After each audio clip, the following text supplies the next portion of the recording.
But yeah, that's backstory to this game, I guess. I have beaten it before. It took me about 90 hours. I got everything except for 4 items, which are in the optional tower defense stuff that I did not like, because, well, I just sucked too much at the second phase of it to actually do it.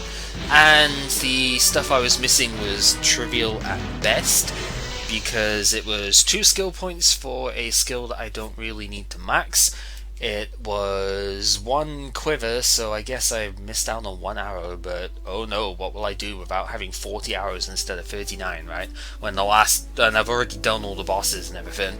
And it was a rupee upgrade to finish that stuff off, which, oh no, what will I ever do without money that I don't need anymore, you know? I didn't need the upgrades, basically, so I couldn't care less. We are not going to enter either of the codes that you see on the screen at the moment, because Earthshift is broken is for Nightmare mode, which is, if I'm looking at it rightly, very, very few upgrades, double damage on everything, and it pretty much sucks. So, not doing that. And I Hate Myself is one-hit kill mode, which you could stack with Nightmare mode if you wanted, but, yeah. Not really going to work with that. Oh yeah, there's no money or health drops on Nightmare mode either, so you're basically always just fucked on that mode. So, not playing that ever. I don't really want to go for backstory stuff because really I already done that before, and basically we're in a game about video games, and it's a program that was made to do stuff. It was essentially made to simulate other game stuffs, and everybody got sucked into it, and that's where we're at now.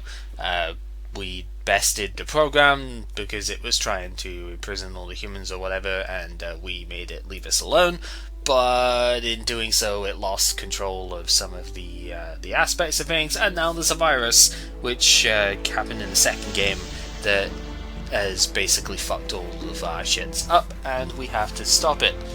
That's the plot. Yes, too long to indeed. It's kind of meta. It's not bad, but this is like an 80-90 hour game, and I don't know. Like, the plot of the game is not. It's not up to that standard, right? It's all about the gameplay, and that's really where we need to stand for this. So. Yeah, let's just dive in. So, hey guys, thank you for tuning in and whatnot. Hopefully we shall get stuff. I will not be doing scans of stuff before anybody even thinks about asking on that, because I honestly don't need to. There might be some things that I eventually forget, but I didn't scan anything during any of the LP stuff that I did, because, yeah. I already scanned it all in my casual playthrough, and it will just speed things up a lot. I say casual as in my first playthrough. This is still casual as fuck, because, you know. And yes, I will end up occasionally spouting out those sorts of words. Beam us up, blah blah blah. Yeah, teleport, lock it down. Stuff happens, we Mega Man. And insert a heart piece that we will not be able to get for like 5 gates. Actually, I think you can get that after gate 4. So, yeah, virus has messed stuff up, blah blah blah. This is going on its own at the moment. There's a Claire is stuck in the background. This is a strike chain thing. We won't be able to get that until gate 4. I'm pretty sure you can get up here at gate 4 once you've done the vault part, because you need the air dash to get up here. So that heart piece is going to be out of the question for a long ass time. I wouldn't even be able to get it on my LP file at the moment, and that is about 14 and a quarter hours in. So yeah, it's going to be a few streams before we can do that, because I'm probably going to be playing for 3 or maybe 4 hours at a time. So yeah. Yay, the ground, blah blah blah. So, the virus has kind of shut us out of absolutely everything. So we can't even move. We can change direction and we can duck, but we can't do anything else. So that's it's pretty great. Yeah, power source for jumping. We're going to need stuff for that. And Clara will have to fuck off for a while because, seriously. No, Claire's perfectly fine in this game. She really is. It's just, I don't know, some of the dialogue is fine the first time you have it here, but there's always a big debate about these two, Claire and Jerry fighting with each other because spoilers, ex-lovers, all of that stuff. Yeah, they kind of do a lot of crap that way. So you can't even change direction here as well, actually, now that I look at it. So that's kind of a thing. And as bad as actually, you can scan this if you want. You scan with the mouse and stuff. It's a basic virus, blah, blah, blah, blah, blah. And, yeah. Oh, noes, we took damage. You can actually see a couple of things. It's all gooey. Yep. And Zephyr, you get some dev commentary as well, and Zephyr's like, oh god, you scanned this thing. So this is what happens when you scan stuff. We'll be explaining the weapon damage and all of that as we go along, so yeah. Kind of reminds you of Bunny Must Die. Yeah, you unlock the ability to walk. That's the thing with that. So no, it's really annoying, blah blah blah, whatever. Oh, we can pause here as well, dude. Okay, so I know there's no music and anything going on at the moment, but I'm gonna change the freaking like control setup stuff because one thing with this game, it does not save your settings, which is really annoying. Like with a new save and everything, I would like it to do that. Gamepad input's off, even though I'm using one because I have Joy to Key set up instead, because I don't like any of the default. Not the default, but there's about 4 different gamepad styles you can use. They're optimized more for an Xbox pad. I do not ever want to use an Xbox pad for this thing, so yeah, you'll just have to think of that. Low health warning, bitrate explosion, those are static effects that would just absolutely destroy my streams, so I do not want those on. You can have some silly hats if you want, but we're not going to bother because honestly they are silly. And we have to show the death counter, that's pretty obvious. We have to show the map header because you guys can't see that part.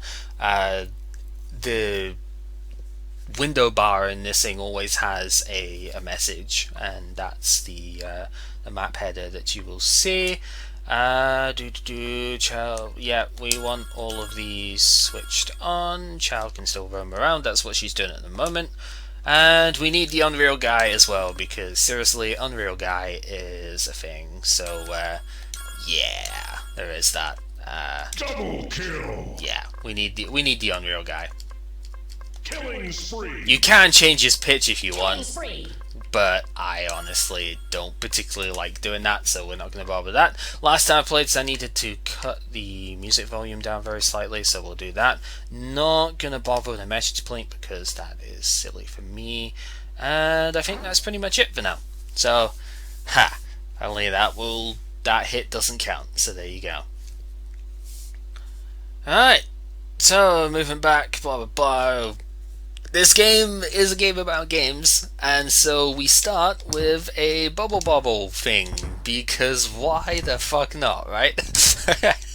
This game is weird, let's just put it that way, but it will get to the sort of action platformy stuff soon enough, but yeah, this game is weird, let's just put it that way. There is of course a delay timer on stuff here. And we have the old time limit stuff to, wrong one for that. You need to duck under the black viruses. They will actually stop you from being able to shoot the viruses that are going around otherwise, and I am terrible at aiming, but there's nothing new with that there. Yeah, it's not exactly that difficult a thing once you've played it before, but it's fun, and that is what matters. Can I grab that one? No. Oh wow, I actually did hit that. That chain hit though. Oh man, that's pretty cool. Except then I missed the oh my god, I'm missing some of the really obvious hits and then just rebounded and making the most ridiculous other hits that we can make. Oh, that's a good way of starting this. So, yeah, we can now move. And yes, there are achievements in this game. I don't actually know how to get all of them, and I know some of them are missable. We will probably end up missing some of them because we can. mostly because I don't know about them. But yeah, conveniently placed jump boots. Claire can't actually do anything at the moment, but yeah, we have almost like a jumping tutorial, except we can't really jump, and of course we would need a tutorial about how to jump, but we've got it anyway. So heck yeah. So, spoilers, that's a key. Ah, dear. Some of the stuff in this game is quite funny, even when you've played it before. I don't know. I just like stupid humor stuff like that sometimes. So this is a teleport stone. We'll get more of those later, but it's basically your fast travel through the world, which is super neat to have around. And we need to go down again so we can actually advance out of this area. That skill point is going to bug us until the end of Gate 5 because we need the morph ball to get that. Yeah, I'm not even going to bother with the whole, oh, spoilers, there's, you know, stuff in the game, because I'm expecting people have either played this before by now or have watched, you know, stuff from Robin, LSL, or Raukau mostly, because they are the main people who played this at this point, or are playing this right now. Also, heart piece you just get like that.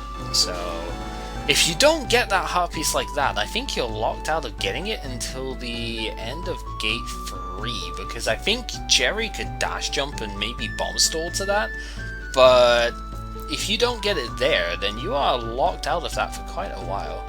Also, we have no offensive abilities, so whilst the birds can do damage to the Koopa, we cannot, so we'll just have to go past it. Also, there be pitfalls. Anytime there's instant death falling and stuff in this game, I'm pretty sure, on the overworld, I'm pretty sure those signs are around. So, yeah. Also, we've already done the pause menu stuff, so we don't need to worry about that. And we can go to stuff to get the key. That's not exactly the most difficult thing in the world, but it's fine. It's interesting the way this map was designed very deliberately, though, so that you can obviously do it without, you know, these areas in general. You can obviously do it without having to jump, but then it's designed to still have a lot of neat stuff about it, even when you do have the jump and whatnot available. So yeah, pitfalls lead to death, that much is fairly obvious. There is actually, you can just about maybe see a thing down here, and there is, this is a return pipe, there is a skill point here. We can't jump yet, obviously, so here's a bottomless pit for you, blah blah blah, you can do that, but we can just save load instead, because screw having a death for that, you know? Save loading does not count as having a death, and yeah, I'm not taking a death for that particular item, because nuts to that. So, yeah, we missed something. Grab a key. Yeah, that's the whole backseating coming in because Claire is getting pissed off that she can't play yet, which is a thing. We do need a key for getting through there, and to get that we have to go around. Also, hi Zex, how are you doing? Yeah, for anybody watching this on YouTube, of course, I may on occasion be talking to my Twitch chat, so do keep that in mind. Now, you're supposed to, you can't jump yet, obviously, so that key that we just picked up is meant to go into that door, and then we go all the way around, we get another key, and, you know, stuff happens. But if we save load, then we can keep that key, and we can just go to the door that we actually wanted to use that key on, and things will be fine. Which would be nice, because we do want to use the key up here rather than using it in the other place. And this should allow us to grab the jump boots, as you can see down here. But that will not go unnoticed. How far is it? Blah blah blah, not far. Claire, we're getting this sorted. Hey Yoshi, how are you doing? What happened to backseat gaming? They're still doing that, blah blah blah. Yeah, dirty cheaters. So we save loaded, and so we skipped a key, and yeah, the sequence breaking is real, but the game acknowledges that, so yeah, bugs in the system can blah blah blah. So basically Jeremy's gonna unlock that door and remove the extra key for us, so yeah, that's it. And now we can jump, and it's pretty neat. So if we wanted now, we could have gotten that skill point and not had to save load, which is fine. And yeah, jumping, it's a thing that we can do. We still can't jump on enemies yet though, so we do have to watch for that. And of course this is where we actually needed to go, so that's fine. Now before we do proceed in that direction though, I am gonna go ahead and go right back to the first map, and I'm going to snag the skill point that we can now get. I'm gonna have to actually go up here. Actually no, I can use the pipe that's down here. I almost died from that there.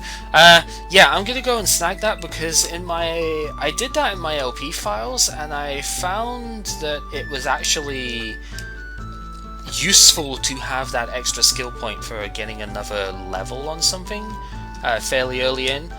We cannot access that stuff until we get to the first gate, so it will be just a little while before we can do that. We'll get into the first gate fairly quickly, but yeah, I still want that extra skill point before we get there.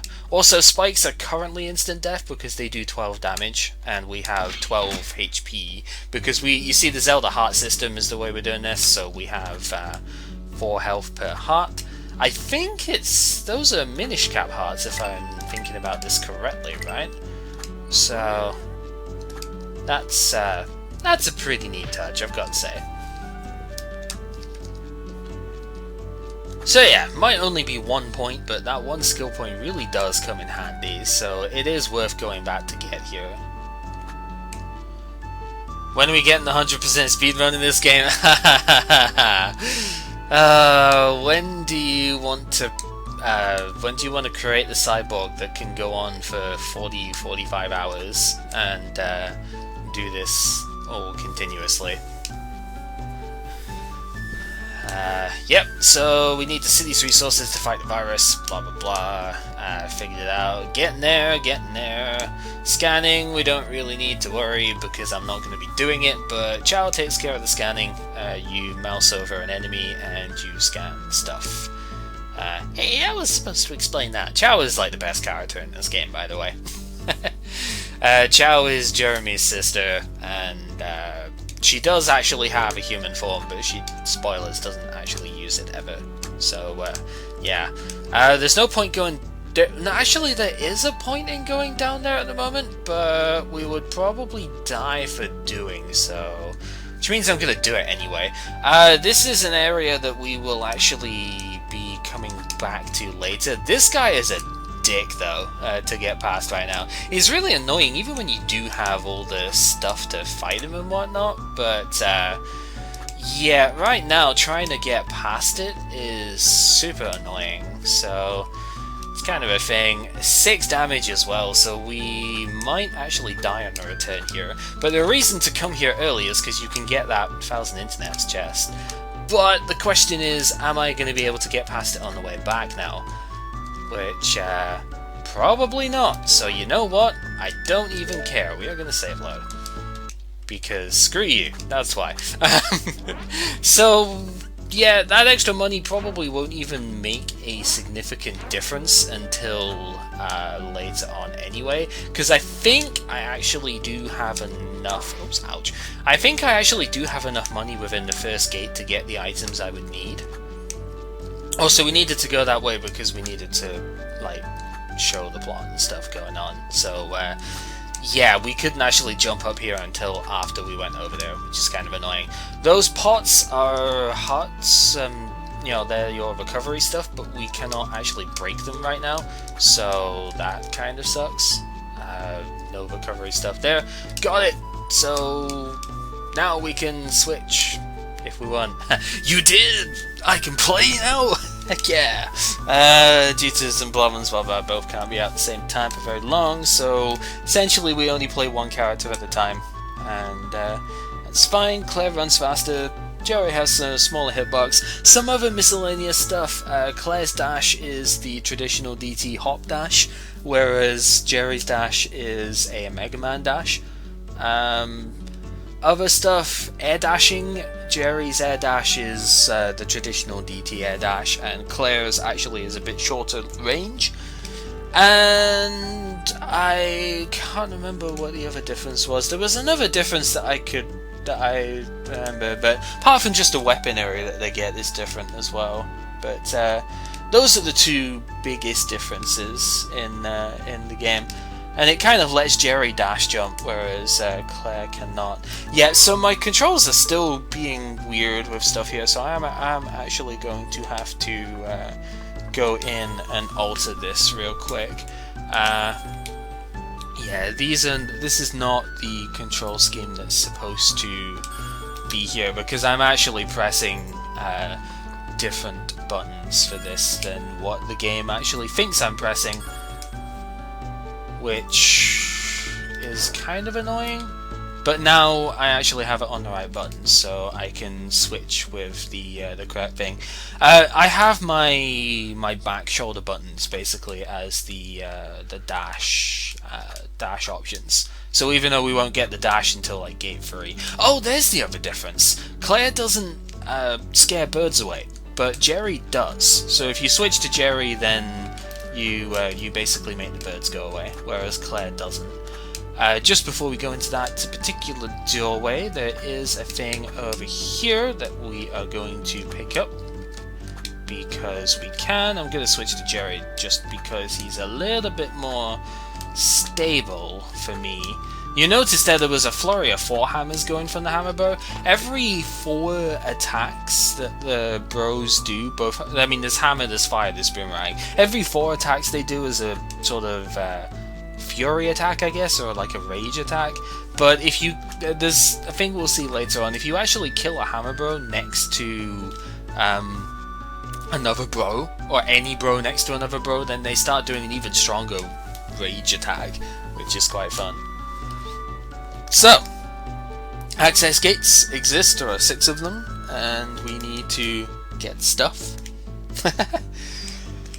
Yeah, something we need to fight a virus, which is what we're gonna do. I don't know, blah blah blah, we'll explain later, who cares.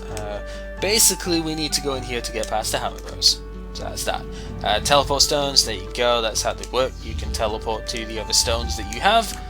And there are separate teleport stones for the access gates compared to the overworld. So the one that we see here is for the gate itself. Hi, bye, Bertus.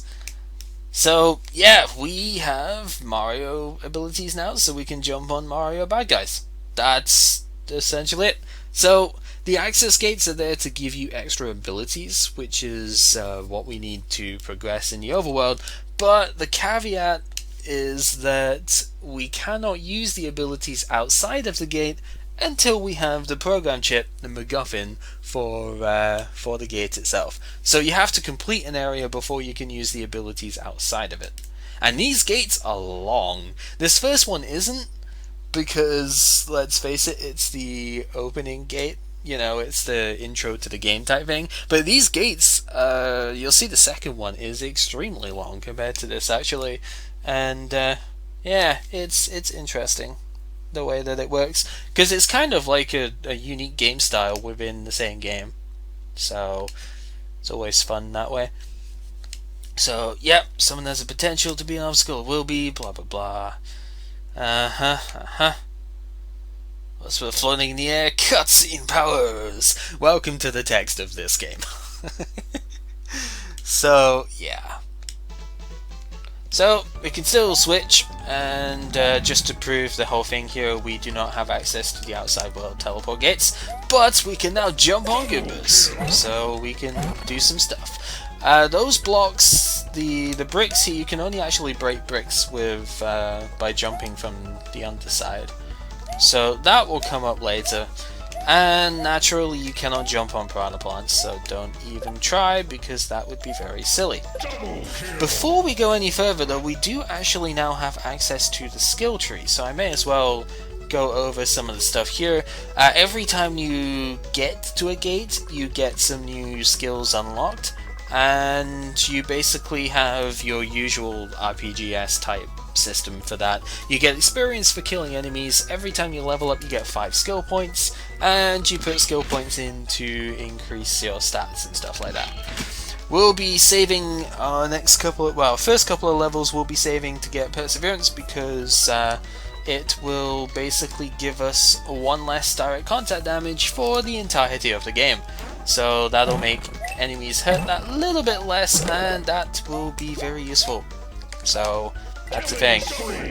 The more enemies you kill within a chain, the more, I think it's more like money drops and stuff you get for it.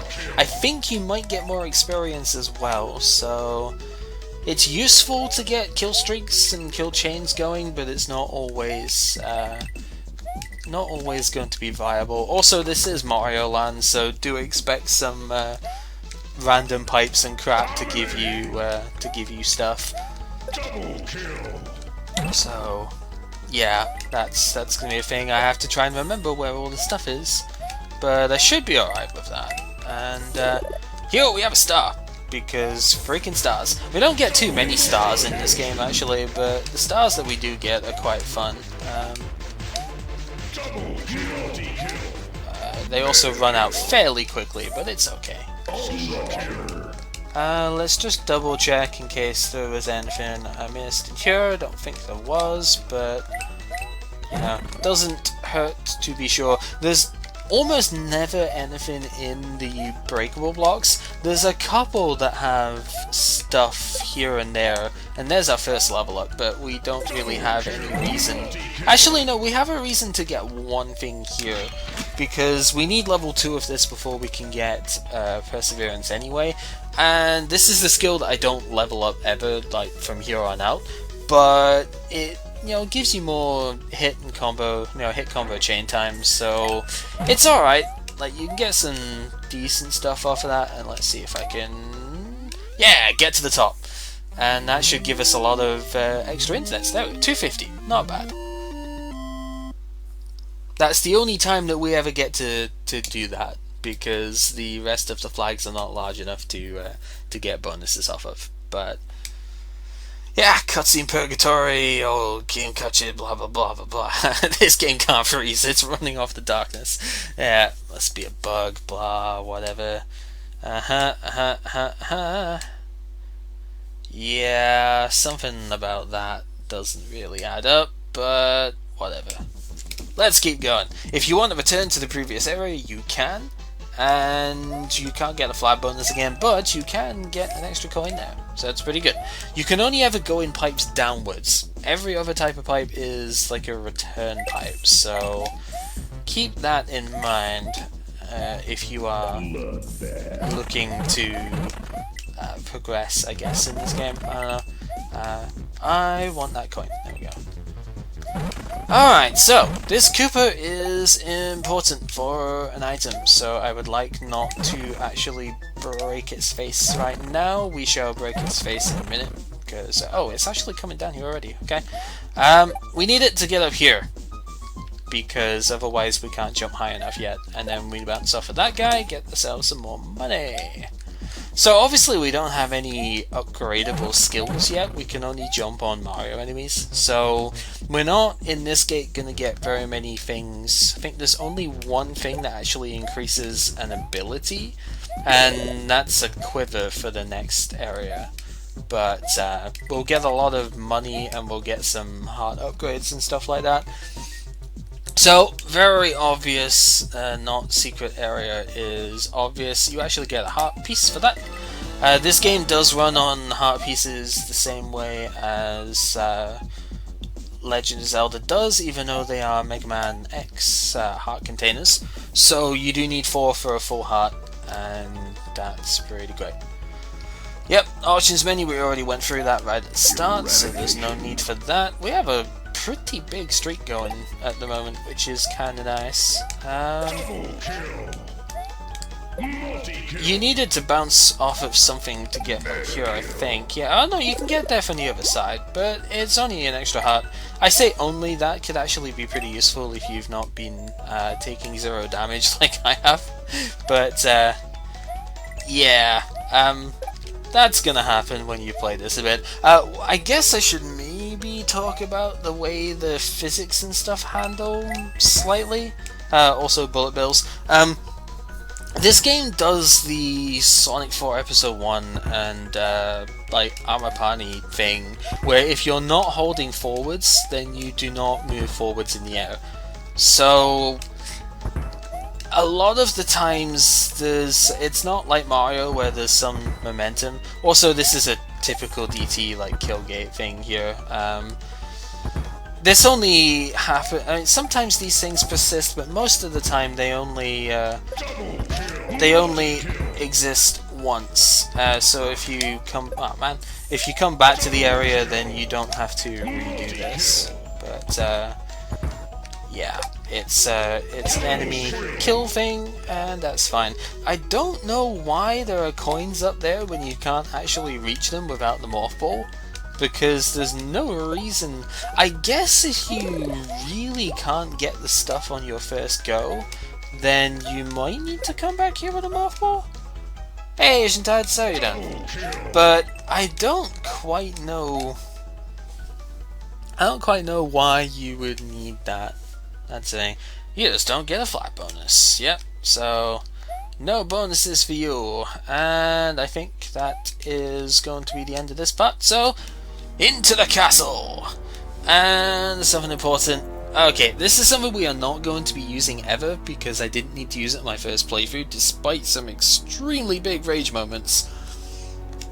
But there is only one difficulty in this game compared to the first Distorted Travesties 4 difficulties. Technically 3, I think, because Distorted mode kind of forced you to stick with it. But this game only has one difficulty, but if things are getting too tough, like too much damage and everything, you can use assist mode for a little bit. And assist mode will, as it's going to explain here, half the damage that you take, but there are lots of penalties for it. You don't get experience, you don't get money, and you are unable to pick up any items in the overworld, so any upgrades like and chests and stuff like that you aren't going to be able to pick up. But luckily it does turn off once you exit a map, so that's kind of nice. You have to die to actually turn the mode on in the first place, so it's kind of like the White Tanuki type stuff, or you know, Mario and Co's typical get out of jail free type thing, except it doesn't get you out of jail free, you still take damage and everything. But yeah, this is a PC game, Blue. I'll link you to it after stream or something if you want. It's very long and it gets extremely hard though, so at your own risk is all I'm gonna say with that. Anyway, another thing I didn't really mention at all before is the different damage types that you get in this game. So there are 3 colors of damage you can take, either red, green, or yellow. Red damage is normally normal damage, and contact damage kind of tends to fall into that as well. Green damage is elemental, and yellow damage is explosion. There are different defense parameters for each of these, so it does kind of matter. Like say fireballs here of course would do elemental damage, so if I had an armor that would increase my contact damage resistance, it wouldn't do anything to them. So there's that. Let's just duck under them. Also another sort of physics based thing, when you slide you actually move a bit faster, which is kind of weird and usually screws me up, but yeah, 3 guesses as to what's gonna happen now. Do ho ho, it's a boss fight.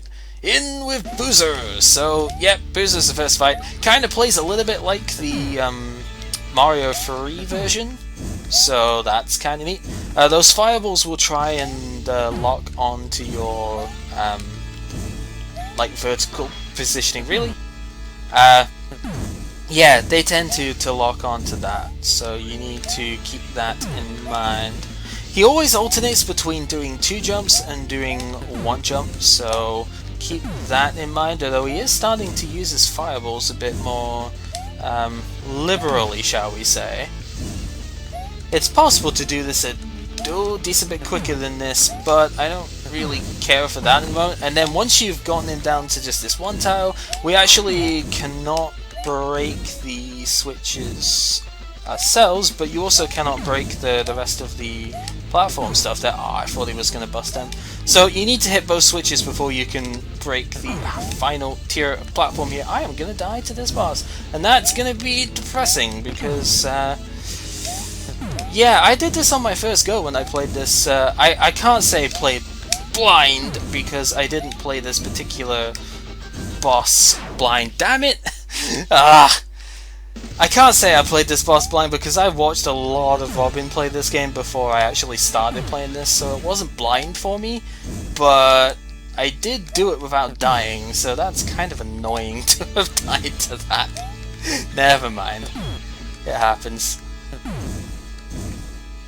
I mean, you take as a 4 shot at the moment, and he can kind of jump into you really annoyingly, so it's not unheard of to die to this guy, it's just irritating to do so, you know, like, because stuff like that happens, and it gets really painful. Can you, yep, you're gonna hit that, which is fine. Oh, would help if I didn't jump into the fireball.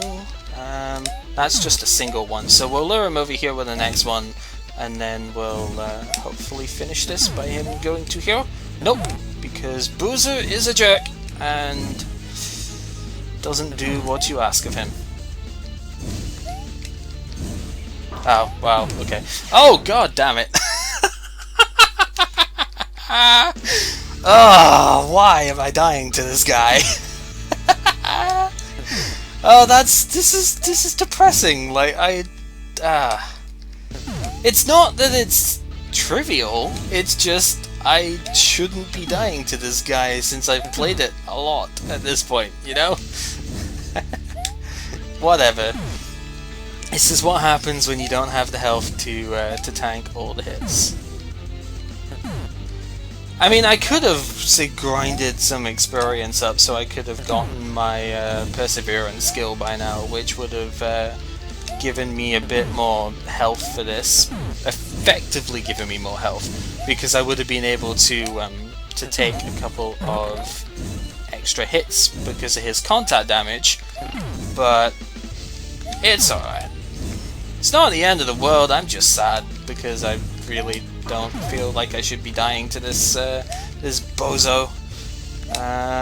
Yeah, that's kind of a bad situation to end up in. Oh, come on, really? Ah, what am I doing?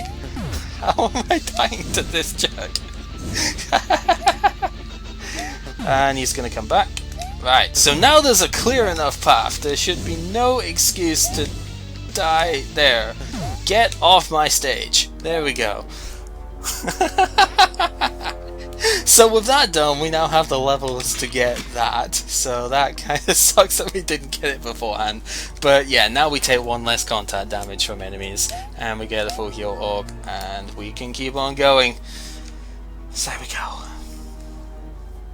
2 deaths already, that's sad. Never mind. Yeah, this is the program chip, that's what we wanted to come in for. And yeah, we could decode, protect stuff, blah blah blah. Without it, it's impossible to do stuff. And yeah, that's what we're planning to do with the chip. And that's fine, just grab it, and Jeremy will hack everything. So we beat the game, heck yeah, except no, there's calculator. And that's not happening. Jump. Nope. Spoilers, we haven't beat the game yet. Chaser with the chip, blah blah blah blah blah. Let's get her, all of that stuff. And we have some more stuff. AP, we've already just gone over this. Is there even a 4-4, whatever. Yep, AP is your experience for killing enemies, and yep. Already explained how leveling up stuff works, and we've already said about the gates. Anything else you should know? There's a power level, so basically enemies have their own level, which if your AP level is higher, then you don't really get experience off of them.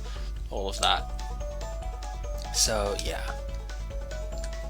Also, save often. Yeah, I suppose we should probably do that. We'll save again, because why not?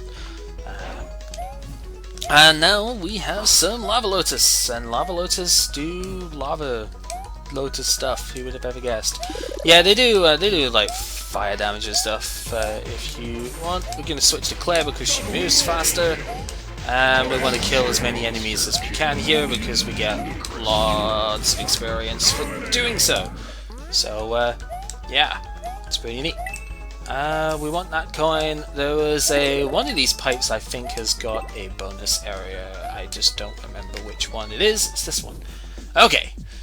So that's fine. Get ourselves some more money, which is good. And, well, we could get the star back, because I think the star reappears in here, which is great. Try and not get hit on the way past, and yeah, we'll just do this all over again, because why not? We don't get very many stars in this game at all, so we may as well take advantage of the ones that we have. Donut blocks do exactly what you would expect donut blocks to do, so we're not going to care about them right now. And, oh yeah, this. We're gonna have to try this a few times, probably. Oh, no! Oh, you dick! There's a heart piece up there, and the only way of getting it in our current state is to bounce off of that Goomba. So, yeah, you toads live here, NPC toads, blah blah. We'll be doing that in a sec though, because we need to get that heart piece. It is possible to get a full heart before the first, like the final boss of this area, and it is highly recommended to do so, because she can do a reasonable amount of damage to you. Are you gonna come down, Mr. Goomba? Yes you are. Okay, there we go. So, boop! And there we go. Only 2 tries. That's pretty good, to be honest. I'm okay with that. So, you are useless achievement toad. Heck yeah. Yeah, achievements are just as silly as you would expect in this game. Quite surprised to see anything on the bot. Hammer bros. Yep, hammer bros have got a fort. We're gonna light this up so that we can actually use it on the way back. And in order to get to Calculator, we need the key that's in the Hammerbro fort. So let's go. We're in Hammerbro territory with a Lakitu, because reasons, I don't know, that's a thing. Anyway, yeah, Rage Mode is a thing with these guys, and we didn't really get to see it there, but we did get the achievement for it, for beating one of them up in Rage Mode, so that's fine. I'm gonna wait until that fires so I can basically skip along here. Yeah, you can't do the Mario Bros thing of knocking enemies out from underneath, so don't try and kill enemies with block stuff that way. It will not work. Okay, it is down here that the pipe, but I knew there was a secret somewhere around here, but I forgot exactly where it was, so I was kind of just hoping it was down there, to be honest. Let's not get ourselves hit too stupidly with that. So here we need to break these blocks so that we can get through, because we are like 3 tiles high, and we would be unable to jump, over the blocks there. So we need to deal with that. And that is fine. You can just fall off for all I care, because I just want this, and then I'm going back up the top way anyway. So nuts to you, Hammer Bros, you can fall off and die. Except you're a boomerang, bro, but details, right? So, with that done, we do have not so dear friend the Lakitu back here, but that's okay, because we don't have to care about his stinky butt face. We only have to care about not dying to this jerk, which is fine. We can do that. I don't think there was any other secret stuff around here. Lakitu's pretty good at staying... Oh, I didn't think I got the jump off there for some reason. Lakitu's pretty good at staying directly above you, so there really isn't any reason to try and hit him off his cloud there. You can't actually use the cloud, so... Oh well. Sorry, Slow, but yeah, you can use that pipe if you want to go stuff. Drop off the left side. Okay. Smileys equal bad things. Oh, don't worry about it, Till. There's plenty more of this stream yet. So yeah, that's a death I'm willing to take because it's funny. The whole like achievement silliness for that.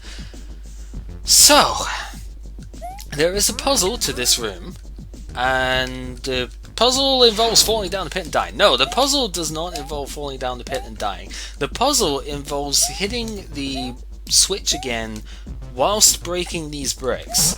So that's something you can do, and then you can use the thing here, and you can bounce up to this, and with the blue, switch on blue blocks now, you can actually break this as well. You want to come back over here so you can hit the switch to red, because there is a legitimate reason for that, because you need to go through here. And this leads you to a secret, which has a heart piece that we just picked up. We also got a level up there, which is pretty good, so let's just go ahead and match this. This is recoil damage down, so there's that. Yeah, Retro, this was the game I was telling you about before. This was the game I mentioned before. It was like super hard, and like really long, but it was a game about games that you would probably really enjoy as well. So I would recommend playing this if you are interested in stuff like this. Just be ready for a long asshole, because yeah. Also, there's stuff down there, but we don't need to care about that. Because... Yep, key is in there, there'll be no problem, blah blah blah. How'd you know the blah problem? Spoiler stuff. Not really spoilers, it's just text between these two. They are trying to... Jeremy's trying to... Not Jeremy, Jerry is trying to imply that Claire was stalking him, or something. That's the thing. Did figure, blah blah blah. No, nothing to do with you. Da da da da da. So, yeah, Jeremy and Chow was... No, Chow didn't give a crap about you, Jerry. Chow was trying to find her brother. Yo, it's Stars Air. How you doing?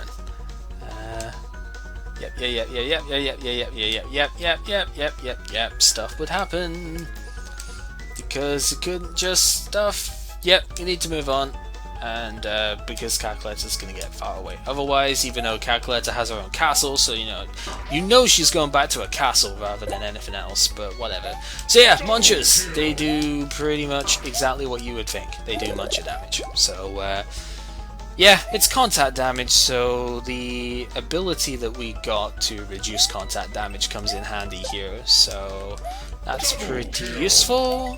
And if I remember rightly, there is not a pipe that you can go in this particular room, so we're not going to bother too much with those. We do need to hit the switch so we can go on up, that is fine. Get ourselves a teleport rock, not that we probably need it here. May have eaten too much Chinese food, oh dear.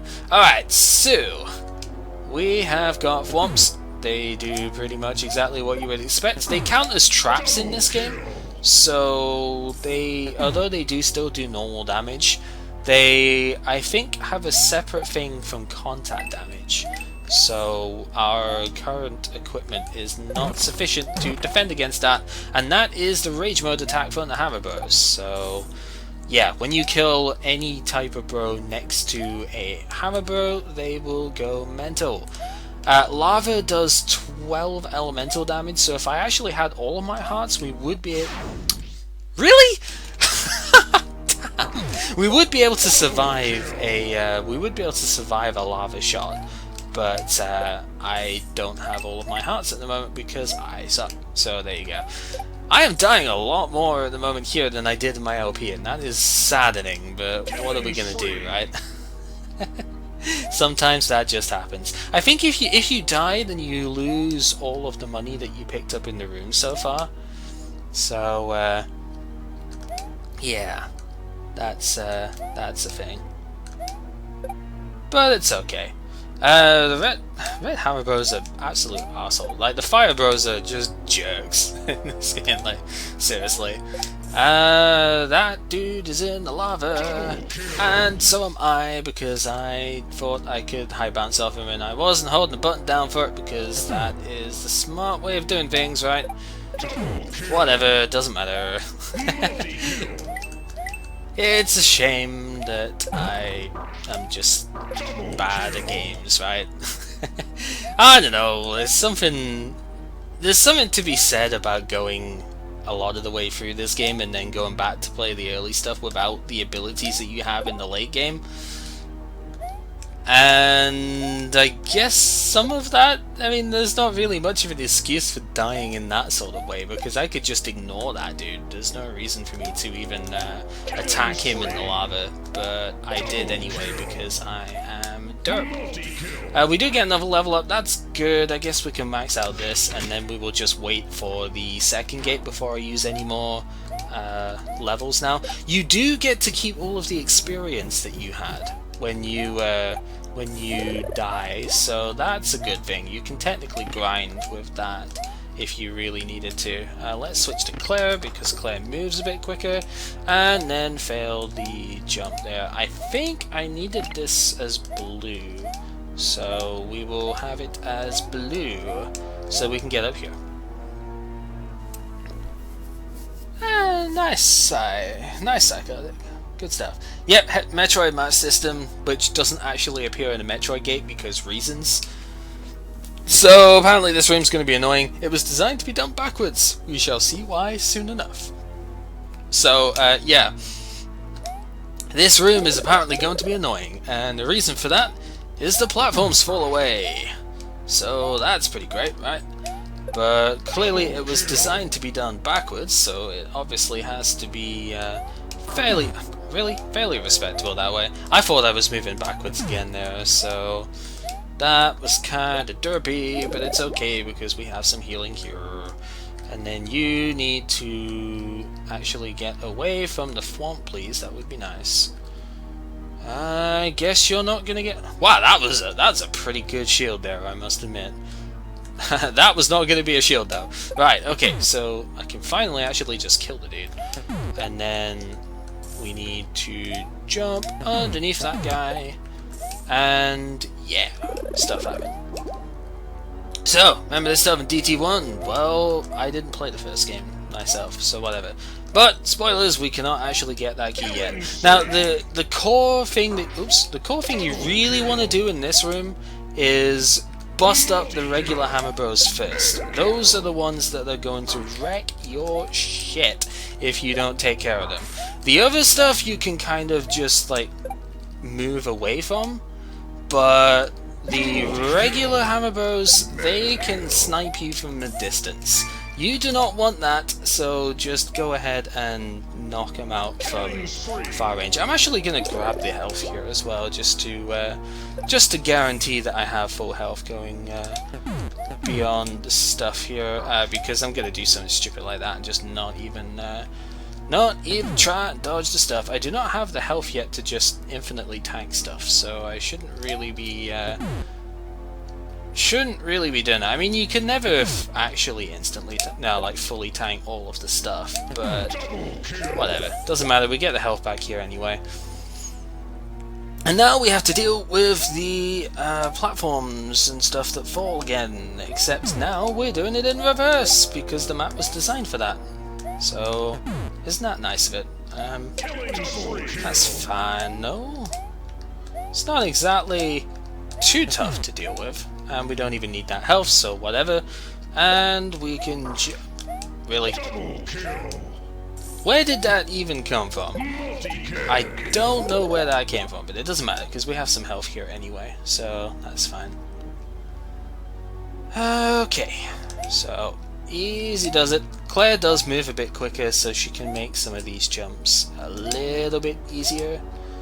And that is all that's needed. There's a couple extra burrows around here and there, I think, but it's not too dangerous.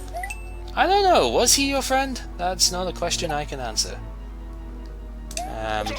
Yeah. So, with that done, we can walk back to town, and we have a key so we can progress in this direction. And this is actually the final area, area place of this first gate, so we're getting close to the end of the first one. Do not worry, they get much longer than this as we go, although there is still a decent bit of difficulty left in this gate yet. We are nowhere near done with that. Also, haha, quote-unquote glitchy platforms, and getting sniped by a fireball because I was silly and was not paying enough attention. So that's kind of neat. I guess you can hit a Spiny too, but Spinies don't do nearly as much damage as everything else around here, so that's pretty good. Before we go into any type of pipe and stuff, we have a trip and trader. So yeah, we found a shop. Heck, Chow and her shopping spree. Yep, so you just press buttons and shop stuff happens. Continuing to ignore Jerry. Jerry's a jerk sometimes, like, yeah. Also, we have a bottle that we can get, consumables, blah blah blah. Not how it works in this game, that's how it worked in the first game. There are no Skittles in this game, so, yeah. There's a bottle, when you buy a bottle, it goes into your equipment submenu, and you can use what's in it from there. So, yeah, can't do it during bosses though, because, spoilers, bosses are meant to be their own thing. So, yeah. Equipment item slots stuff, we will eventually get up to 3 equipments to use, but we do not have more than 1 available at the moment, so yeah. So we can use that, we can buy the bottle just so we can have a half health thing there, and we can get some items because I've already got lots of money off of the chests. We can buy the 2 pieces of gear that I really want from this, which is the Mithril Shield and the Tactful Helm. The Mithril Shield is really good at blocking, basically decreases elemental damage, which is going to be really good for the boss, and, you know, calculator stuff, and the Tactful Helm is contact damage down. Each character uses their own separate equips, so we are going to give Jerry, may as well just give contact down, and Claire can have the elemental. So that's pretty useful. So any green damage source, Claire will take 1 less damage than Jerry at the moment, and direct contact with enemies, Jerry takes 1 less damage than Claire. So it's just another way that you can differentiate the characters by giving them specific defensive gear, which is quite nice. So, we're ready for a super ultra puzzle. It's not really that, but yeah, this is a pipe maze, and there are some pipe mazy like things you can do here. I actually never remember the way through this. I just kind of do it until it works, sort of thing, you know, because I really don't care otherwise. I think this is where we need to go for the thing. There we go, there is that. So that's 1500, but this is one of those things which has a secret within a secret, so we need to go back to where that green Cooper was, and I obviously don't remember. Oh wow, okay. I don't remember exactly how you do that, but it's whatever, because we need to get down the bottom there, and in order to get down the bottom there, once we eventually find our way back to the... That's back to the start, okay. Once we find our way back there... Is it here? Yeah, okay. We can bounce up to that pipe here by bouncing off of that dude. That takes us to this place. And now, secret within secret, this is where death shall happen, because many a death can happen in this room. This room is actually kind of mean, but good luck doing this first time when you're still sort of getting used to the game physics and everything. Just take your time and don't let anything sort of perturb you, and you can do that really easily. and you get yourself an upgrade to your money. So there are 20 of those in the game in total, and now our money is worth 11 instead of 10. It adds up pretty quickly actually, because when we start seeing higher value coins, they get increased by the 10% as well, so it's pretty great. Also, bullet bill hell. Let's do it! Alright, so we need to jump to there. And, well, I kind of know a decent bit about how this is going to operate, so I don't need to be that slow. But you do need to jump if you actually want to deal with this stuff that way, so yeah. Also, spoilers, there is a thing up at the top, which is what I'm trying to time these for.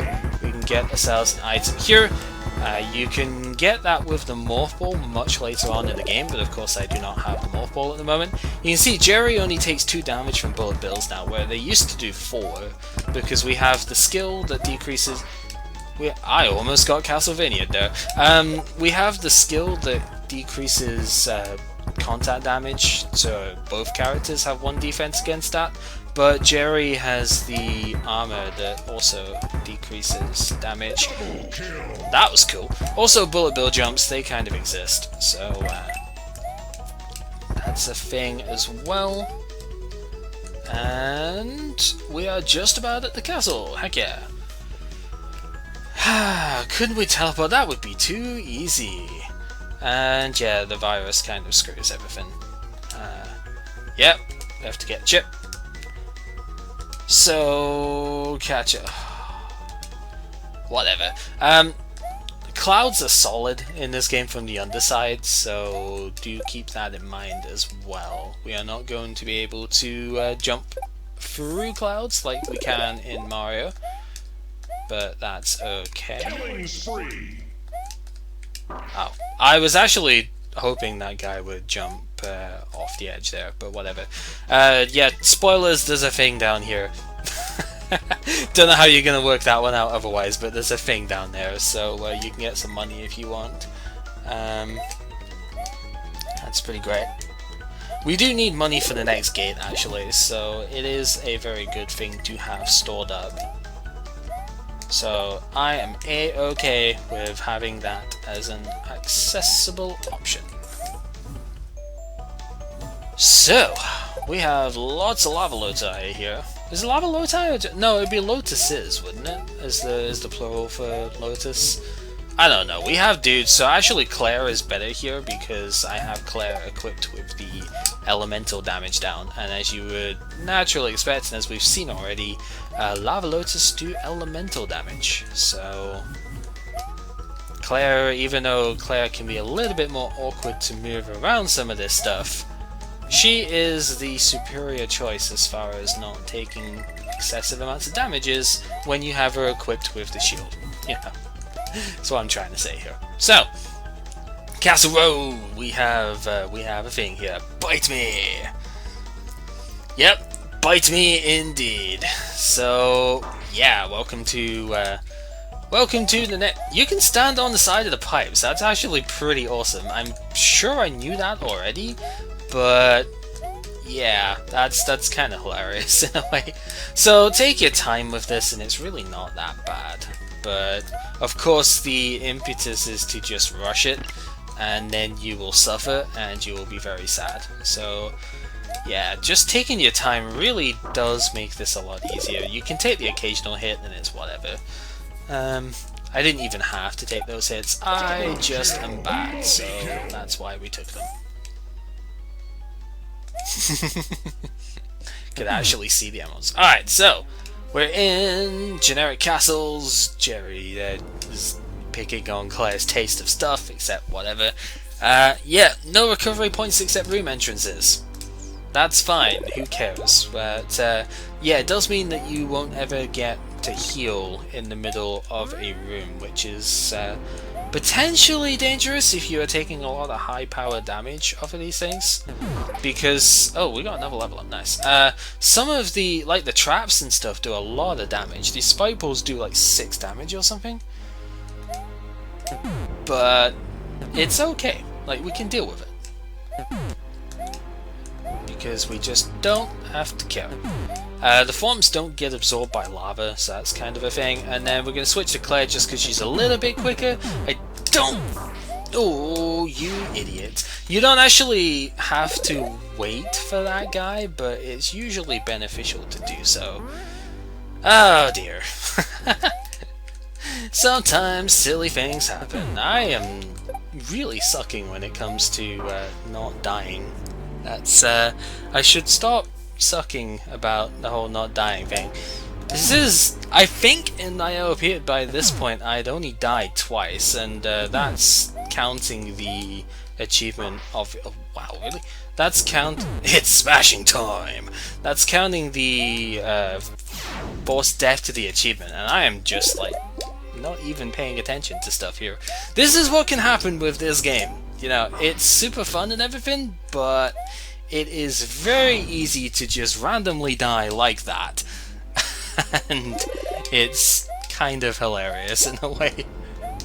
Even when you have played this game a lot, it is super easy to die in really dumb ways, and that's kind of why I ended up doing recording stuffs of this anyway, because it can be really funny even when you have played it a lot. Oh yeah, the thingy from there, right. So, one hit kill, again, nothing too spectacular with that, I suppose. And yeah, just wait for that guy, and you can kind of go like that. Not exactly a challenge, but there you go. Streamer's curse! Yeah. Okay, so, yep, we can swap back out, blah blah blah. Don't want to show off amazing skill. Oh, sure, why not? Yeah, Jerry, so noble. Jerry is bending to the whims of Claire here, so we can't actually switch to Claire for this entire room, so do keep that in mind, because it makes stuff like that a little bit more awkward, but it's fine, really. Let's not get ourselves killed by the hammerbow here. We will be killing that Lakitu though, because he's a jerk, so that's fine. And we just need to slightly delay our stuff. This is getting way too busy. I have no idea why I'm doing it in this particular way, but it's fine. We can deal with it. Stuff can happen. Don't hit the switches, they are jerks. Except you want to hit this switch because it is less of a jerk. And there you go.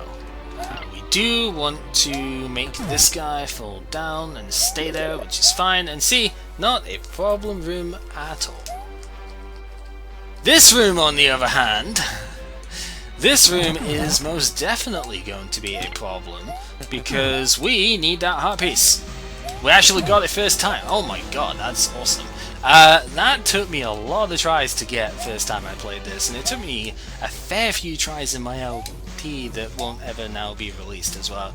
There was actually a sort of joke I was making up with that of being Distort the Travesty 3, the series that does not exist. Turns out that is actually going to be the case, so heck yeah.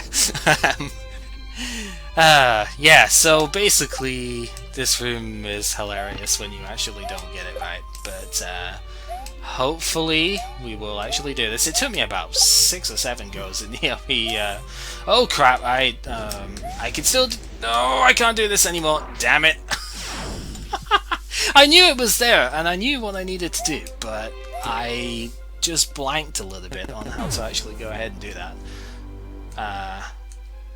Oh, I needed to be on the top of that, and I somehow was not. But Goomba bouncing is OP, so I guess we did it that way instead. Oh man. Yeah, it can be kind of funny the number of ways this room can go wrong. It's actually pretty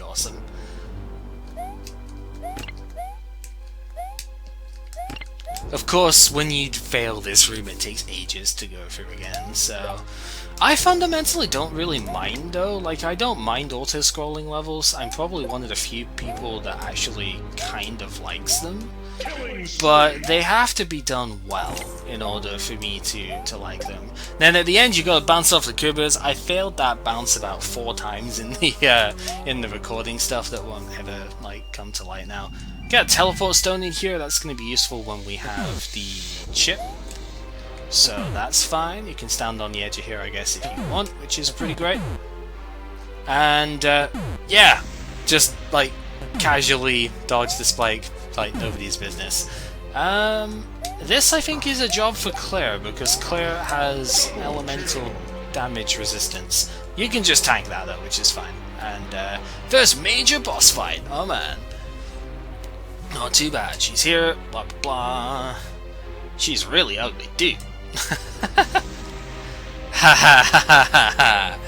That's probably not something you should say with Jerry around. Yeah, to get hurt too far. Not yet. That whatever. Wanna fight her? What's up? Just gross. So this is a fight where we have to use Claire all the time, and that's fine. Just not feeling it. Yep. So keep telling yourself that. So, Calculator, the Beanie Babe. She has lightning because, I don't know, I guess she felt like having lightning. There's an achievement for killing all 4 of her bats, so we're gonna go for that first. You can only actually hit her when she has bats on the field, though, because she gets, like, distracted by, I don't know, like, talking to her phone or something. What the heck is she even doing there? But, yeah, you, 4 hits is what you need to take her out. And you just have to dodge all the lightning stuff. All of her attacks pretty much do elemental damage, so the Mithril Shield is extremely good for tanking stuff here. It's kind of why I put it on Claire, because we'll take 1 less damage. Also, we do have the 4 hearts, so we have as many advantages in this fight as we can have, which is fine. And then this is basically streaming, so that's fine. Now it's rapid fire lightning time. Okay, plus a couple of random fireballs from the sides, and then we have more bats. And we smash the bats, and now we actually did have a heart drop there, so that's kind of neat. But yeah, rip the no damage run, but that's fine. Streaming this is not too difficult because you just do the usual streaming thing and move a bit faster around it. And now we have rapid fire lightning with some fireballs on the side, and it's okay. And then we have, just to avoid around the stuff here, try not to get sniped by a fireball from the side at the same time. It's fine. You get plenty of warning for this, so it's not really too hard, although that is a kind of jerk move, but whatever. And that will be our final hit, and we can duck under that bat. Whereas Bowletta non-existent, we already killed Bowser, so...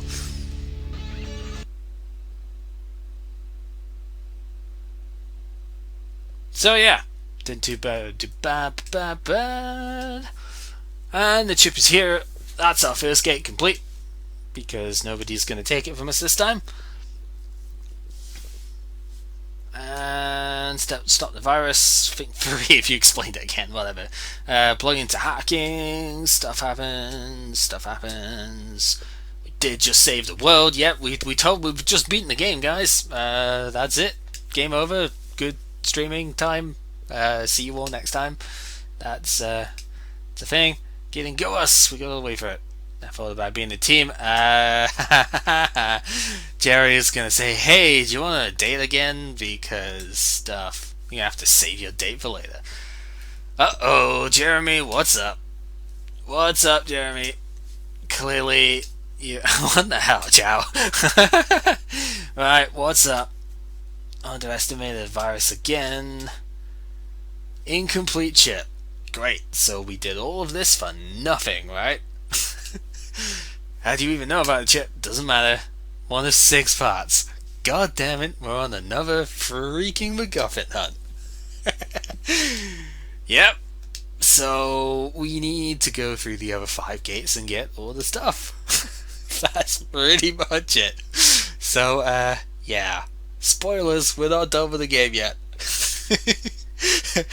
Yeah, the chat's kind of playing along with this a lot as well. I wish I could show it as well. If you ever watched this actual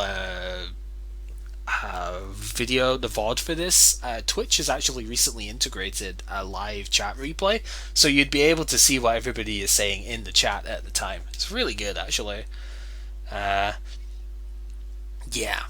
Signals picking up, blah blah blah blah blah. So we're going back to the city where we were trying to go in the first place, and then we had to get distracted because we couldn't kill the hammer bros. And because the chip was unlocked, yep, we can now use Mario abilities outside the gate. So we can go kick some hammer bro ass.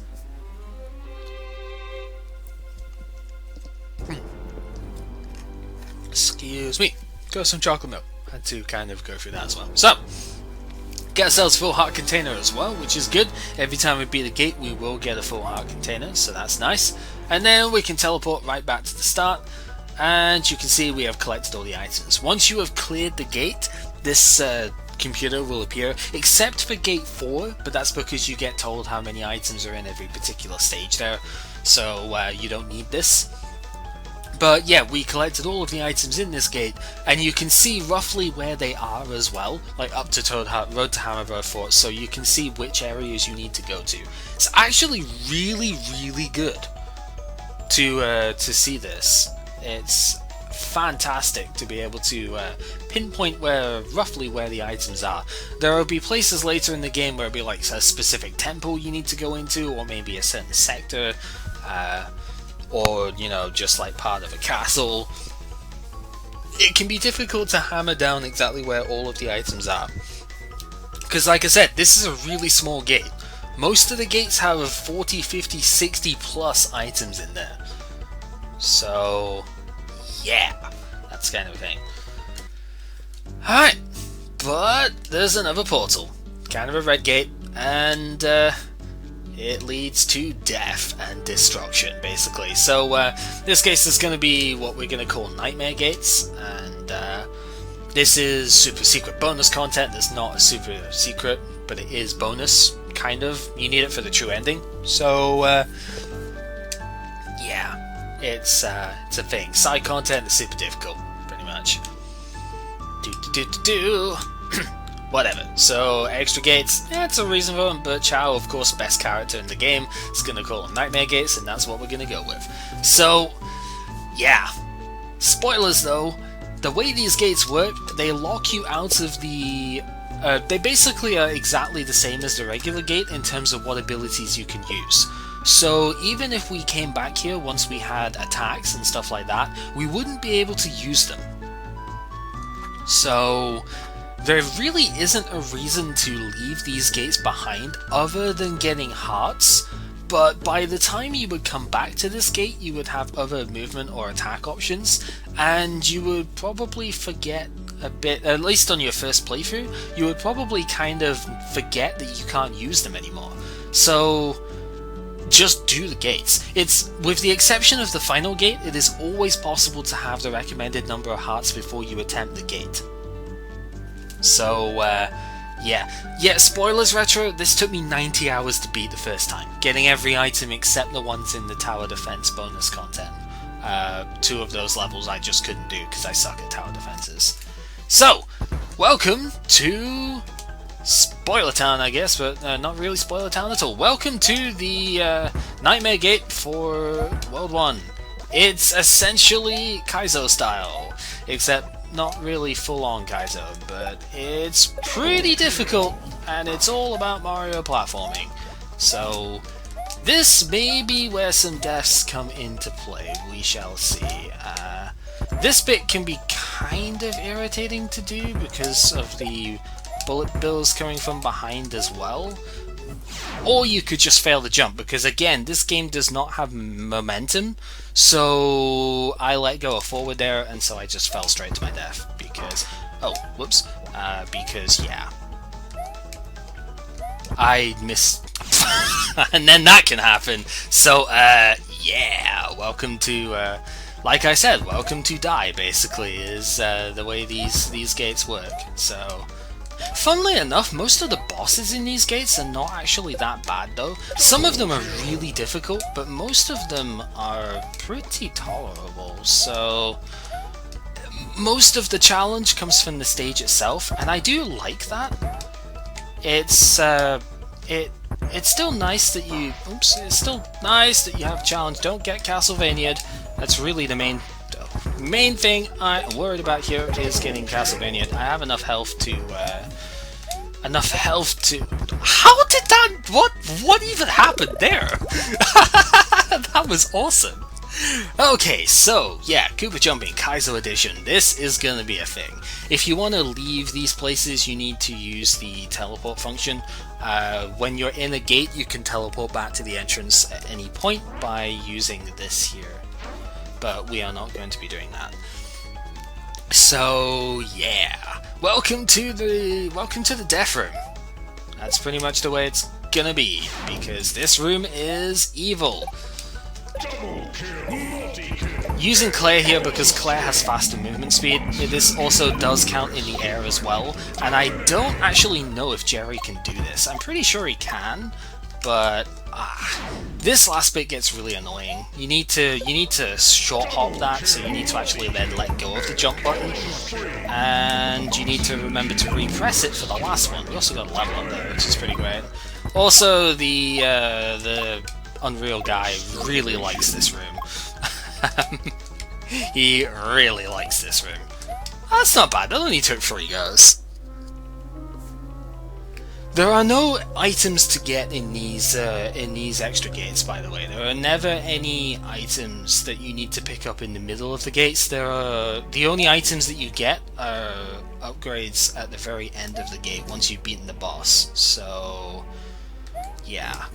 Also, remember that these maces do like 6 damage or something at the moment, so that's a pretty respectable amount of damage for my... oh crap! Yeah, that's a pretty respectable amount of damage for my 20 health right now. So, yeah, this can happen. I actually didn't die in this place during my LP video recordings that will now never exist, so little bit of a shame that I died here, but oh well, what can you do? You want to lure this guy down so that you can jump there, and then yeah, you can quickly see this is getting hectic. This is getting really hectic.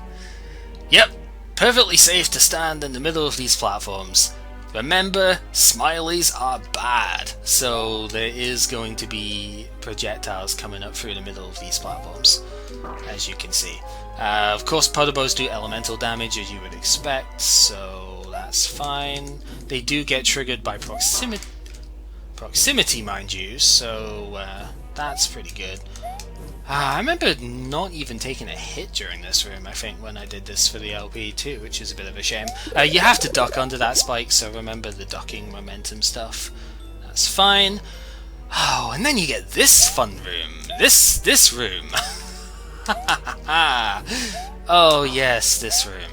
So that platform, you need to wait a while, and there's not really much I was going to do about that one there.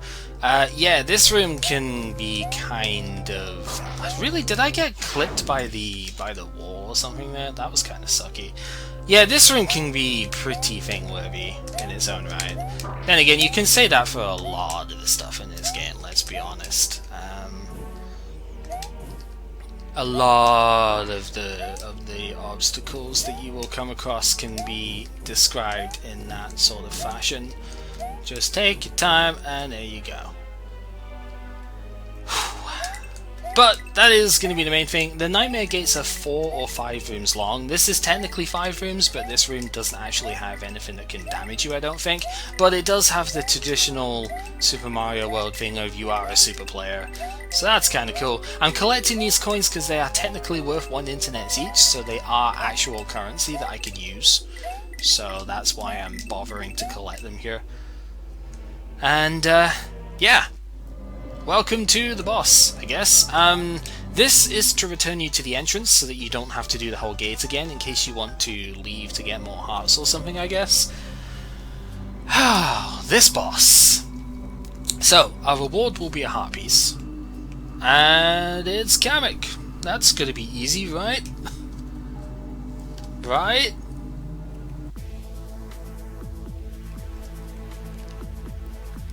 Obviously not. It's never that easy. So, Kamek goes all ultra gothic on us here. And, yeah, that's the thing. You have to check back. So, yeah, first off, don't jump into his stuff. That much is fairly obvious. We need to hit the scepter in order to damage him. You don't actually have to. In fact, I should probably show what you're supposed to do with this. There's gonna be a lightning bolt that comes down, and you are supposed to like jump on it there. But if you wanted to actually do this fight super quickly, you would need to jump on the scepter whilst it's in the air and stuff. 5 hits is what's needed to win this fight, so keep that in mind, I guess. Oops. Yeah, I'm gonna die this time because I am not really playing well enough to survive the stuff, but that's fine. Oh, elemental damage off of that. Yeah, I'm not playing well enough to really to avoid getting killed at that, but that's okay because we can play better if we want, which obviously would be a handy thing to do, but you know. I thought I was on the platform. Did I just like not get the jump up there or something? I don't know. Oh, try not to get hit by the stupid magic shots, I guess, because they are what do the most damage, and it really sucks to get smacked by them, but of course I am bad, so whatever.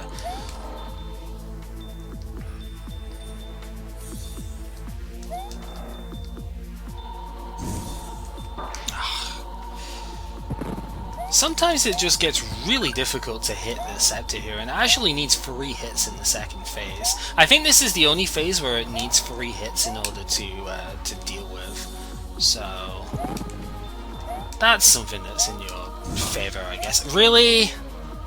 Then I get hit stunned out of it because, yeah, that... whatever. That's a bad positioning, but it's okay. We can deal with that. Alright, now we get some new stuff happening, and I have no health to really deal with these last 2 hits, but yeah.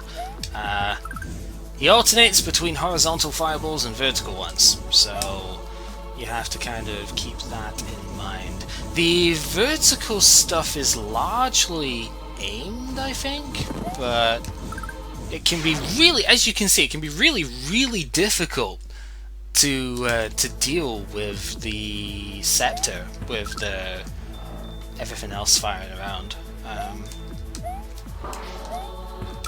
It gets super annoying to handle everything. Oh, it's going over the other side. That's fine. We can just wait for it there. Oh, well, at least contact damage from him doesn't do as much damage as everything else around here, so that's okay. We'll deal with it. Really? That's the one thing that annoys me a lot about this fight, is that hit stun just kind of ruins you, and it is so irritating to miss this because you are getting staggered or something. Oh, wow, okay. That's gonna be bad. Yeah, one of these days I will actually have a bit more health to be dealing with stuff, but clearly that is not today.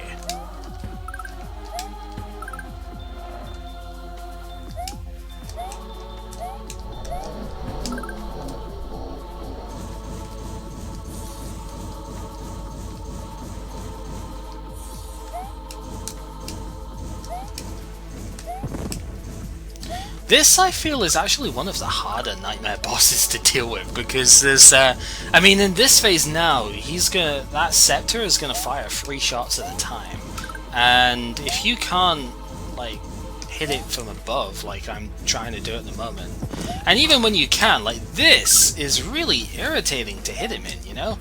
But we kind of locked out with the positioning, and there you go. That's how stuff is done. So, once you get that, you get to Skyward Sword Town, I suppose. And, yeah, hi, Eternal Fire Seal, how are you doing? Yeah, welcome back to stuff. I essentially now have a bit more usable internet. They've done some upgrades over the last week, and, yeah, it's not great, but it's enough to do the same-ish sort of streamings I was doing in my parents' old place, so hopefully, whilst I try and find work and stuff at the moment, this will do, you know? Your internet is not a problem. No, you just need my computer.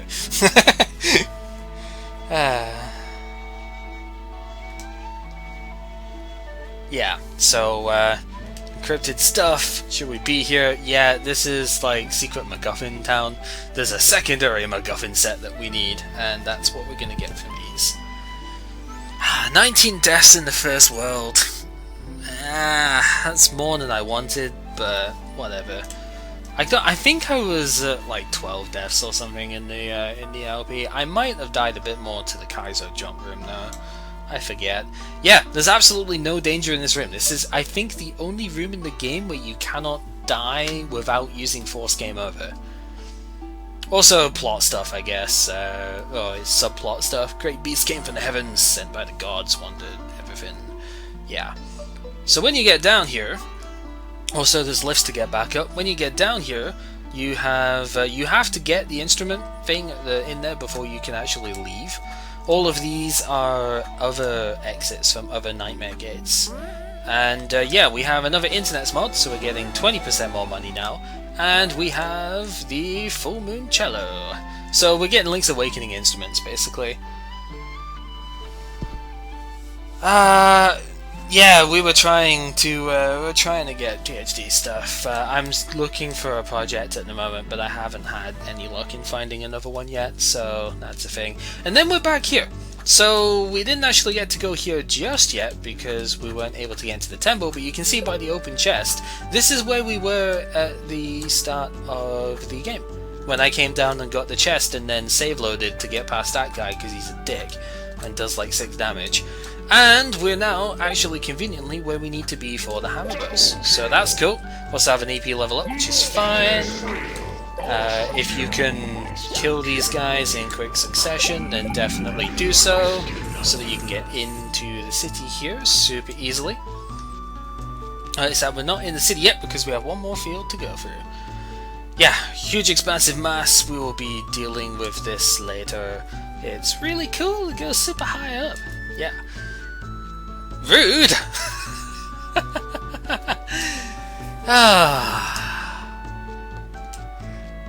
So rude.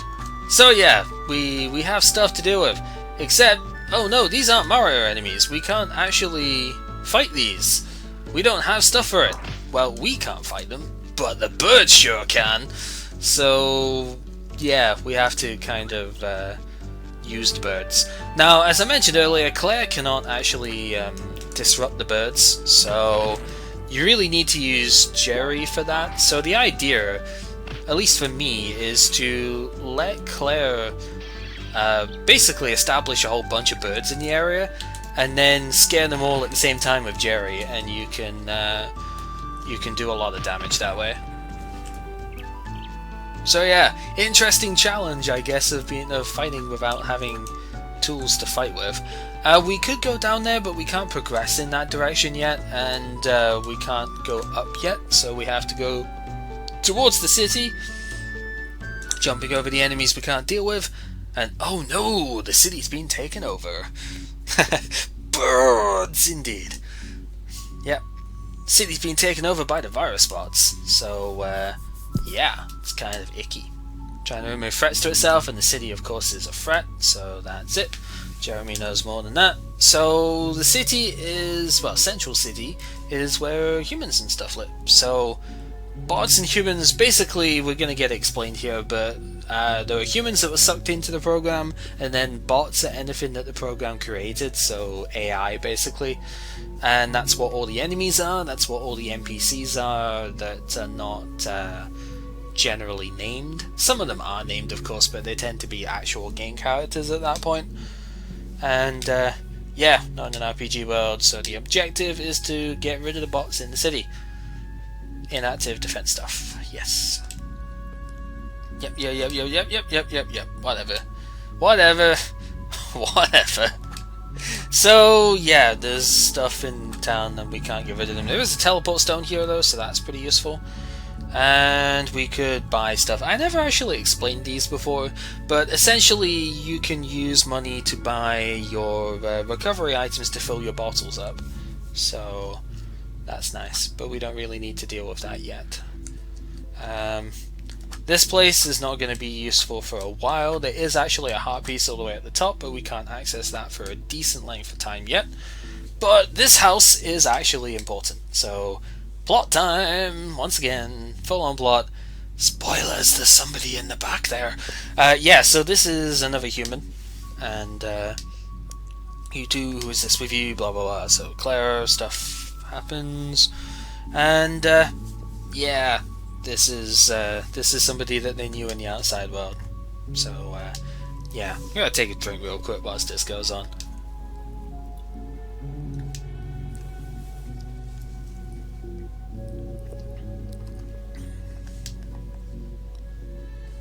Right, so yeah, Jeremy is still here on the fourth wall because seriously, where's the control center? Blah blah blah. Yeah, there's someone here who does. I don't actually think that question mark needs to be there. That should be just a regular period, because I don't know much about that, but there is someone here who does. That doesn't make sense when you read it. Zephyr should probably fix that, but he won't, because you know. Too much other stuff going on. So, yeah, secret person is actually another human from the outside world, apparently. So, yeah, Gene is here. In the flesh. Ah, dear. Yeah, so in the first game, I think one of the Darkness, the overall program, decided to use this guy's image and, like, likeness just to I think it was Hexor that they used it for. It's one of the malicious programs that it made to try and counter us, and I'm pretty sure that's what it was. Is that this guy was this guy's image that you see here was used in the first game for fucking with you, and that's why they're kind of going over this now. So, yep. Zep zone. So yeah, most of the humans are here in the city, and the vault is essentially a virus thing. So yeah, kind of weird. Hey Ross, how you doing? Kind of weird that there would be an entrance to it. Like, why would you have an entrance to your prison, basically? Because the Darkness doesn't need an entrance to the prison in order to transport stuff to it. It's a computer program, it just moves it anyway, right? It would have quote-unquote admin permissions and all of that shit. So why would you need a physical entrance to your virus vault? That doesn't make sense to me. Plot holes! Game logic, I guess. That's fine. High priority to keep everything in there, but the vault is sort of fucking up, and that's the thing. So, control center, bridge at least to the south side, but you can't get in because it's all infected. Ah, volunteer work, nice. Something I probably wish I could probably do at the moment, but I don't know anywhere that would need that, or anywhere that would be accepting that at the moment. So, yeah. No, I can find them back. Yep, all of our offensive stuff is out. So we basically, yep, harness ways of game characters. That's what we've already done with Mario. Claire and IB and Claire. Yep, we can move Mario stuff. So we essentially need more characters. We need more people's powers to steal. We are secretly Kirby in disguise, right? So, yep, go to stretch. No idea, don't really care. and gives off same reading as a gate, so there might be more program chip stuff in there. And what are you even talking about? Yep, don't question 4-4 logic, who cares? And yeah, Jeremy's fixed away, so now that we've gotten the obligatory plot out of the way, we can actually go ahead and progress the game. Who would have guessed, right? It's the end of the world. Whatever. So we have an objective, but just to show why we can't go any further at the moment, we are looking to go into here, but in order to go here we need to be able to destroy the bots in the city. We do not have any weapons to do that at the moment, and we can't go beyond here because we're getting shot out. So we basically need to go into another gate and do what we just did with the Mario stuff, find the program chip in it, unlock the abilities for outside of the gate, and we will be able to progress from there. So that's the idea. Before we do that though, there is an item that I want to pick up in this room. If I remember rightly, there was a way of going up that I wanted to, up the top here.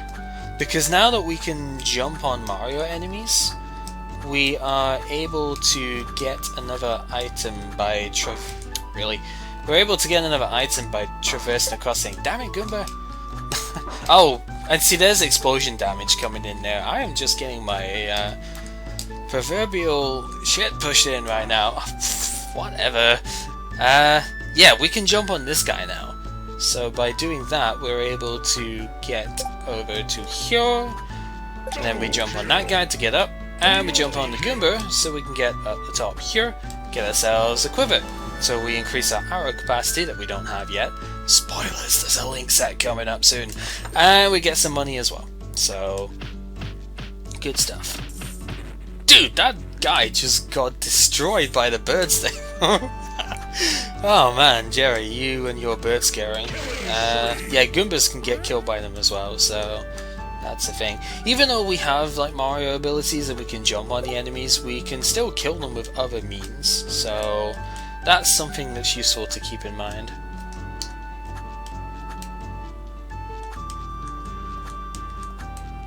So this was blocked before, now we can go up. And there was a skill point over here which we can now reach, so that's good. And when we don't get shot by the enemies, we can proceed without too much issue, I think. We can get over there, I'm sure of it. I think that's actually is the way we're supposed to go, so pretty sure we do need to get over there. Claire should be able to... Oh no, Claire can't make that jump. Okay, never mind. I am clearly incorrect about life and everything in the universe.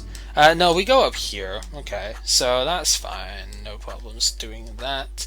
I think there is... Yeah, there's something we need to mothball before we can go in there. But I think, if I remember rightly, there was like a bonus room or something that we could reach. And we'd be able to get another item or something if I could remember to jump, you know, that would help. Jumping in a platforming game, pretty important skill to have, if I do say so. No, this is actually somewhere we're not going to be able to go till like super late game, but I just like the music here, so yeah, spoilers. There's a death bit, there you go.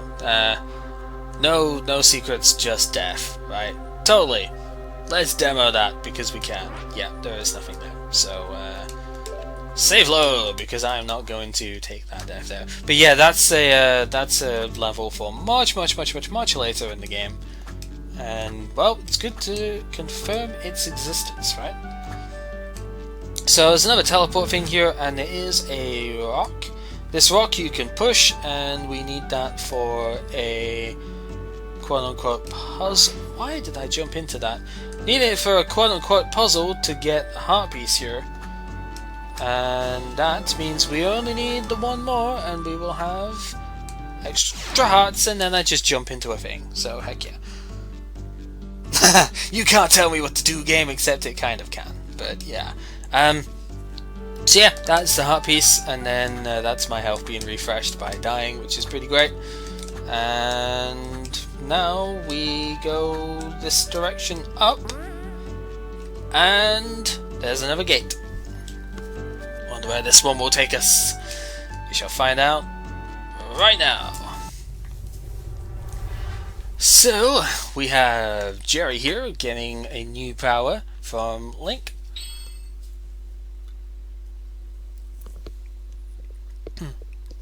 Yeah, excuse me. Talking this long is definitely something you need drinks for. So, yeah, this is Link's ability set now. So we have a sword. And we can actually fight stuff, which is good, but just like the Mario set, we need to clear the gate before we can use it outside. So, yeah, we have to do all sorts of stuff with that. It's time to get my awesome back. Yep. Spoilers! Claire does not get any abilities from this gate. From here on out, at least until the last one, spoilers, abilities are one per character. So, Jerry is going to get abilities here, Claire is not going to get abilities later. That's the thing. You don't get to be as awesome as me, shut up. Yeah, so, that's kind of a thing. Jerry, shut up.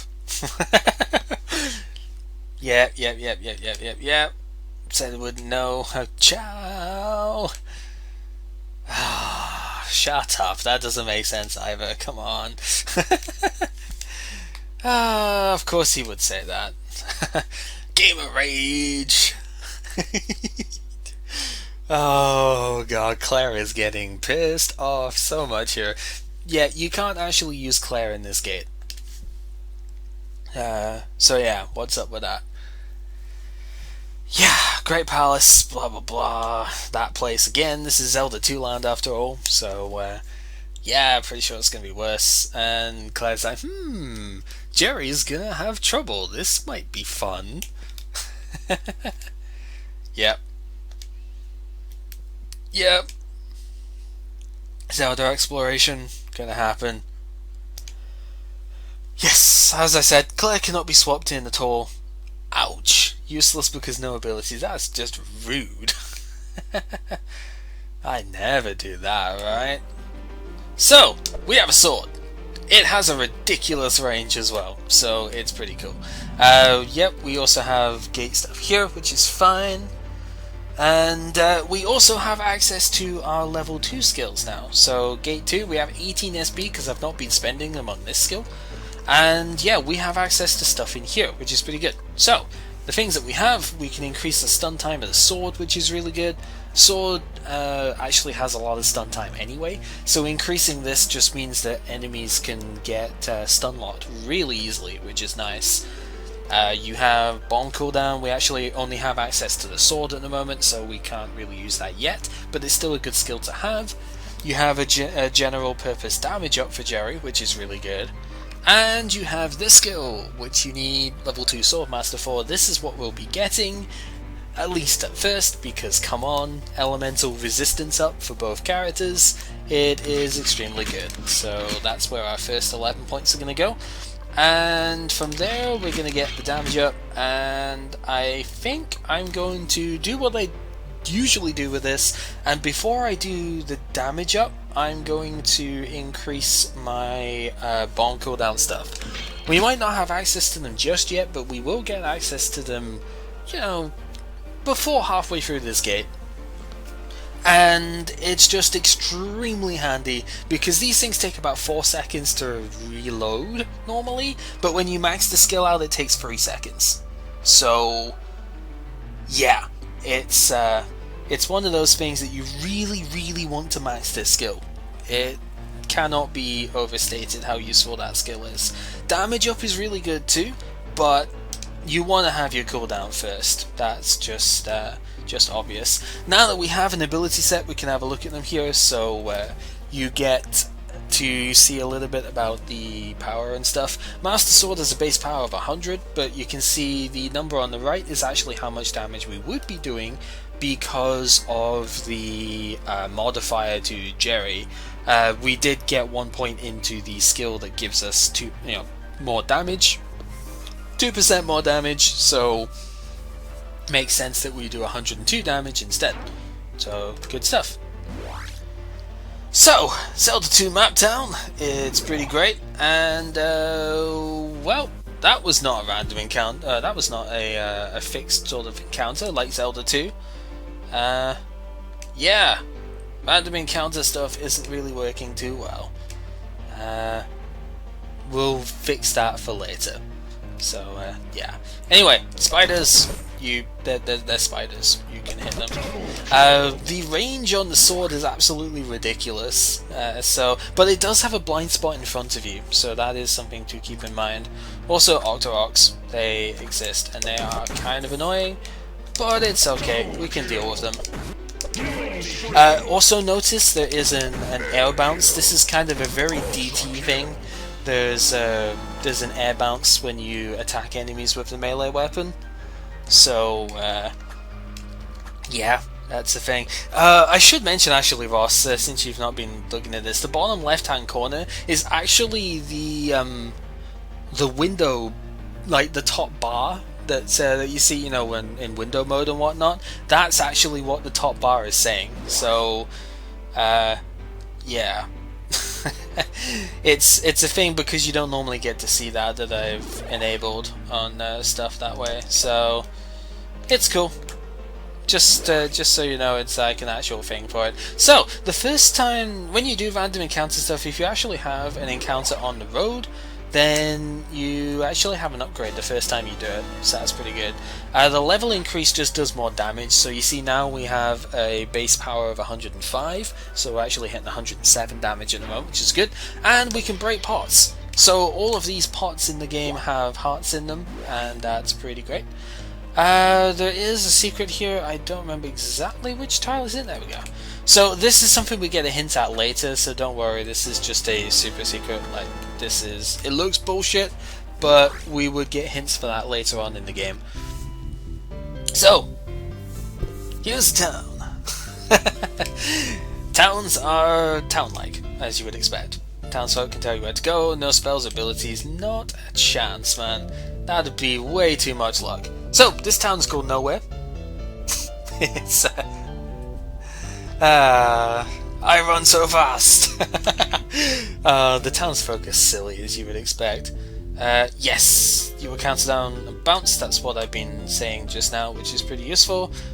Yeah, no, we don't have bombs yet, so sucks to be that. Here's a shop.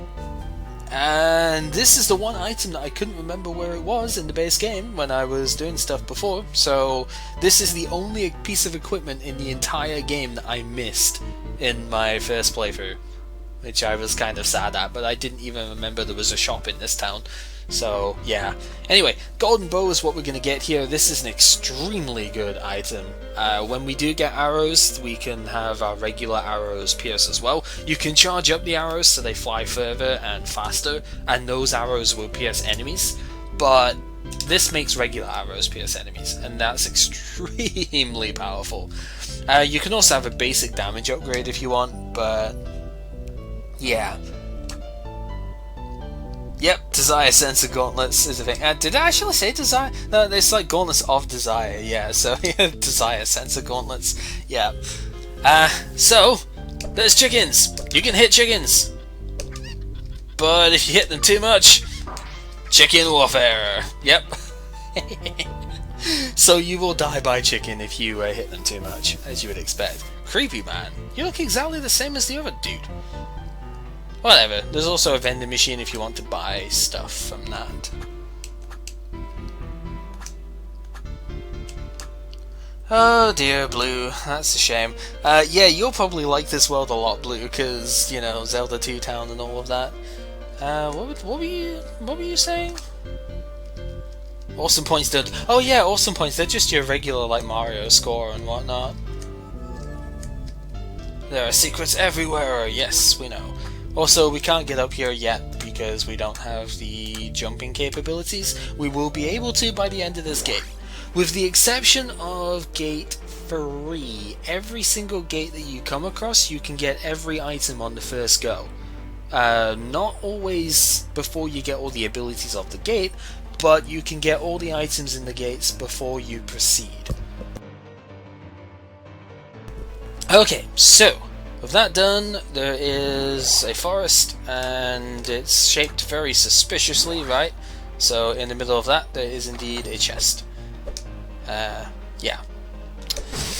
2 bats, 1 slime indeed, huh? We haven't actually seen a slime yet. There's a slime. It has 120 health, I think, so we're not going to be able to one-shot it right now. But yeah, there's a slime.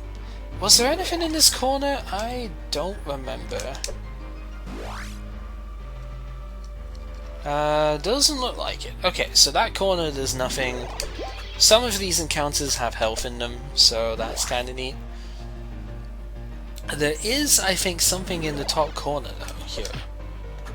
But yeah, you can see the very obvious bounce there is quite powerful. Oh no, this is just a regular random encounter. Also, I lied about the slime health. They have 115 by the looks of it, so we might be able to one-shot them by the end of this. We could if we got the basic sword to up our damage there, but I don't need that because I like the stuff here. Oh man, we actually got back in the super secret without meaning to. Go figure. So was it down here that there was a thing? Oh, there's also Wolfos. We haven't actually seen those yet. Yeah, they have crossbows in this game for some reason. No idea why, but they do. Oh, we haven't seen these guys yet either. Oh, seriously? There's tech ties in this bit? What the hell? That's way too strong for where we are at the moment. So yeah, you don't have a candle in this one. That's fine. Oops. But what we do have is a way of going up here, and that is going to be our first temple, of course. But if we keep going a little bit further along, we can do a very Zelda 2 thing of there being something down here with a fixed encounter map that has bubbles, but they're not as dangerous in this game, even though they're still kind of dangerous, because you do have a lot more mobility in this game than you do in Zelda 2, so that's cool. But this game was designed around that aspect, so it makes a lot of sense. And then we have a thing to grab here for another extra heart. I think in the original game this was an extra life or something you got here, right? Or was it a heart container in that game as well? I don't remember. No, we did not check it out. So of course we got to do this map in reverse now as well. And we can just fall in and die because I am a derp. Man, dying in these sorts of places is really stupid.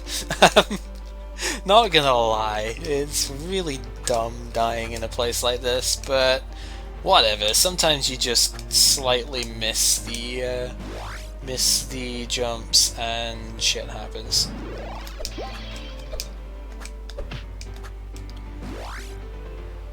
So, first temple. Making a move. Yes, remove random stuff. Quick time event is not going to happen. Here's a Mew. It dies in one hit because I have good damage right now. You can always duck under the arrows that the Wolfos fire, so that's kind of neat. Oh, slime changed direction. Go figure. Yeah, this guy gets excited. Let's just put it that way. I think I need to go across before I can go down, so we'll do that. Also, bubble! It has 5,000 HP because why the fuck not?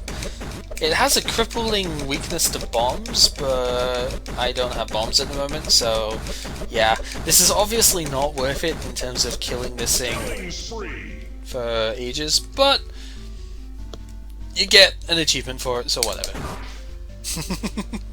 You get an achievement for the first one that you kill, so we're just showing it off by killing the first one. That's pretty much what I'm trying to say there. These guys always horizontally aim towards you and then they jump off cliffs because they're lemmings, but also the third jump that they do is a high jump, so that's it. And then you have this jerk who is going to get in the way, but yep, we need to come here for a key, which is fine. Yeah, you can see you can get some crazy airtime in this game by bouncing with your sword, so that's something we're going to see quite a lot later on because it does play a pretty significant role in how combat evolves in this game. So yeah, keep an eye on that, I suppose. Also, that was one of the things that changed in the recent patches for this game. Like the way that bouncing happens is much more significant now than what it used to be. It's a lot easier to do. Used to be about a 2-frame window to keep your momentum going, and now it is a much greater window than that. It's about 6 frames, I think, at this point, 5 or 6. So it's pretty. It's not easy, but it's much simpler to deal with that now. Anyway, we have a key and we get the bow, so we have unlocked the first of our abilities. Oh, badass! Yep. So you can. The ammo systems in this game are kind of interesting, because almost all of your sub-weapons and some of your main weapons later have ammo, but all of it regens over time, so that's pretty great. Oh yeah, also these things, if you ever see them, they're possibly killing my frame rate at the moment, or bitrate even, but if you ever see those things on the left, then they just quickly recharge your weapons, so that's fine. Random encounters were turned off, blah blah blah, yeah. Changed a 1 to a 0. Yep. So now we have proper Zelda 2 encounters, is basically what we're going to say. So I'm going to go ahead and use the golden bow here now, because I do actually have the bow. So basics of bow, it fires stuff, you go pew, and you can actually charge it up and go pew that way. So there's your basics of the bow. I don't like charging it, so that's why I've got the golden bow on. Oh yeah, the game, when you play for 2 hours, it does this as well. Spoilers, I guess. Haha. So, extended play game has this, yeah, I know. But, yeah. It is nice to have that, and it's nice that it's not quite as oppressive as Nintendo's. You've been playing for 5 seconds. Best to stop playing the game now. So, that's a thing. I should probably explain like damage numbers and stuff, although the game's gonna do that fairly soon. You saw that there were orange numbers coming from the Mew there, and I only did 26 damage. Should be noted that the bow does about half the damage of the sword, so that's a thing by base. But the Mew is actually resistant to the arrows, so it takes half damage from that.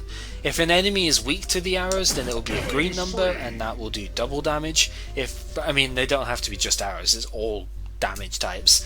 If an enemy has a rainbow number, like we'll see in a sec, hopefully, when I kill this jerk, this Otterok is actually very, very weak to arrows, and you saw it took 153 there, so triple damage from the arrows. So you can range from doing 0 damage to doing 3 times the base damage, depending on the enemy. There are quite a few enemies that are immune to certain attack types, after all. So, yeah. Also, you can spam the arrows, but they do take a little bit to recharge. So, yeah. Play 15 hours, yeah, warnings, yeah, about that.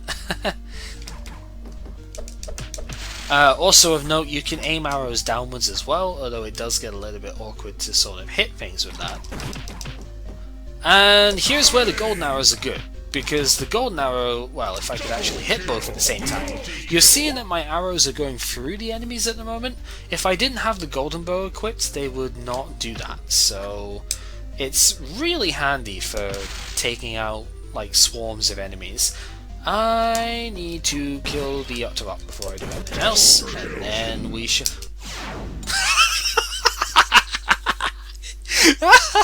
God damn it! I can't say successfully that has never happened before. Oh dear. Oh dear. Whoops.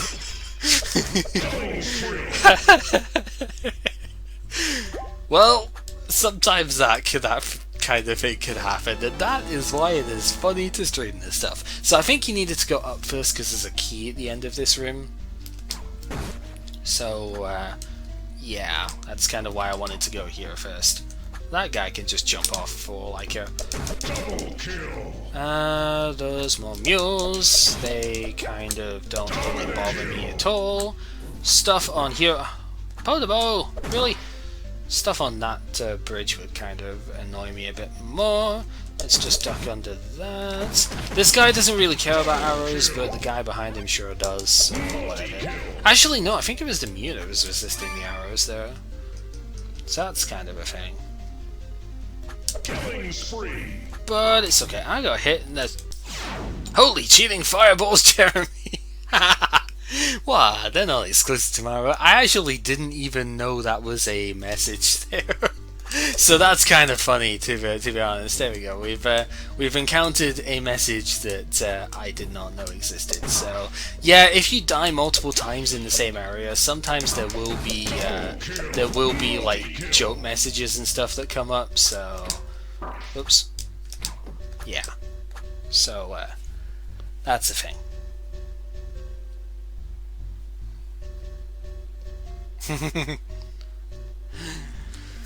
Okay, so with that key we can go down here. It's not like you could really go very far without getting the key, so that's kind of nice.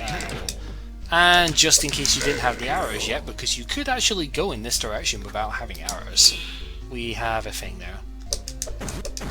Yeah, so you... Oh, no, you do actually resist arrows as well. Okay, that's fine. Double kill. Useful information. Multi-kill. Meta-kill. So you can have up to 3 arrows on screen at the same time. And of course with the piercing arrows, one potential disadvantage is that you could have them on screen and not be able to fire more. But I think it's okay. Anyway, for this fight, do I need piercing arrows? I think I might be better served having contact damage down. But I'm going to keep the piercing arrows anyway, because it's Helmet Head! Helmet Head operates very differently from what he used to, of course, because this is DT, so we can't end up doing things exactly the same ways. So he has the 2 heads, and we have some projectile stuff. When the water shield goes up, he is immune to your to you, so you have to hit the helmets instead. Golden Bow's pretty good for this sort of situation. So I guess it's worth keeping on. They are kind of small targets, but it's still doable to hit them. And then once you've got both of them into Water Shield, you have to go back and hit the regular guy again. And then you get into Don Maku phase. So this is the thing. That means that symbol means that he's now more resistant to melee than before.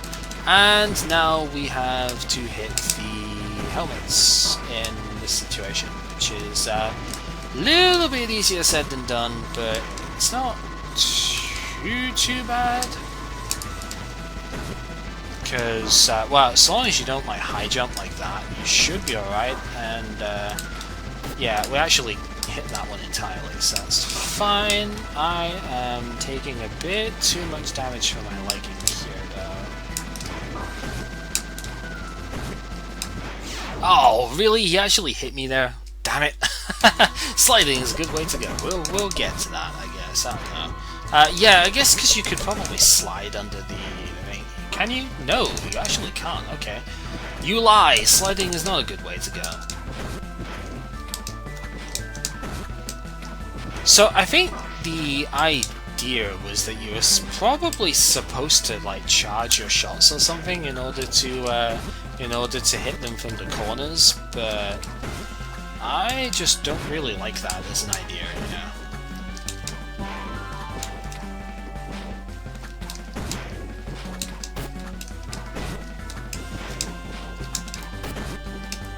It's okay. I mean, this boss is going to cause a lot of problems when you first play this game, but it's not that bad. There are plenty worse that we are going to see, even in this gate itself, so... This just kind of forces you to learn to precision fire, which is not necessarily a bad skill to have. Right, and then once you've hit them enough, you get this guy back, and he's dead. Hey Joe! Oh, we got a level up, nice. That level up means we are going to increase this, and then next level we can finish this off, and we can actually increase that too. Okay, so that's good. Once we've done that, just get the crystal, so we bust that up, and we can proceed with the game. Good stuff. So now you can see the type of encounter stuff we have on the overworld is more traditional Zelda 2 style, which is fine, with the caveat that we can actually run through some of these. If we're going horizontally, we can tend to run through the encounters, which is pretty great. And here, if you don't have arrows, then you cannot get past this particular mechanism. So yeah, it's forcing you to know how to use your arrows, basically. Artificial gating for the win, am I right? There was nothing in this corner, I don't think, but I guess we'll go anyway, just double check. Nope, there is something on that beach down the bottom though, I remember that much.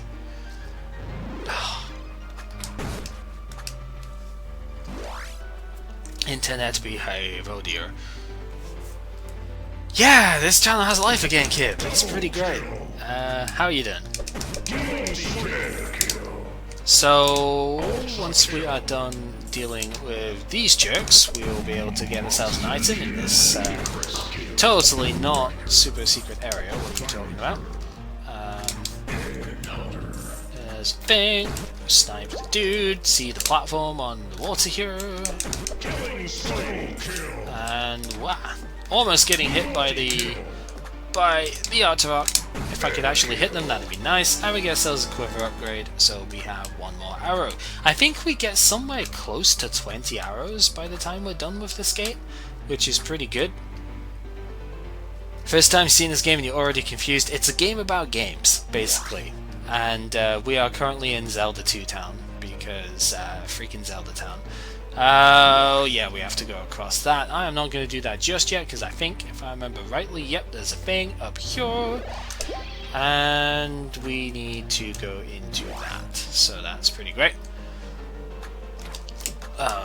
So, sniping our Artwork friends. We actually need 2 hits with a sword in order to kill these things, so it is pretty good to shoot them down with our dear friend, because we can hit them with a sword, but as you see, it's a bit less efficient, so that's a thing. Return with food.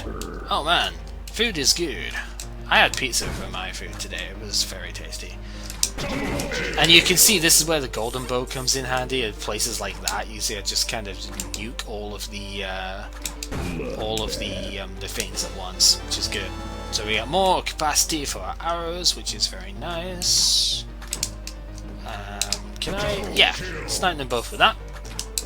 If I don't kill these things, even though I'm going past them at the moment, if I don't kill them, they're just going to keep shooting at me from really far off screen, and it's annoying as all hell, so I'm going to take them out anyway, because I can.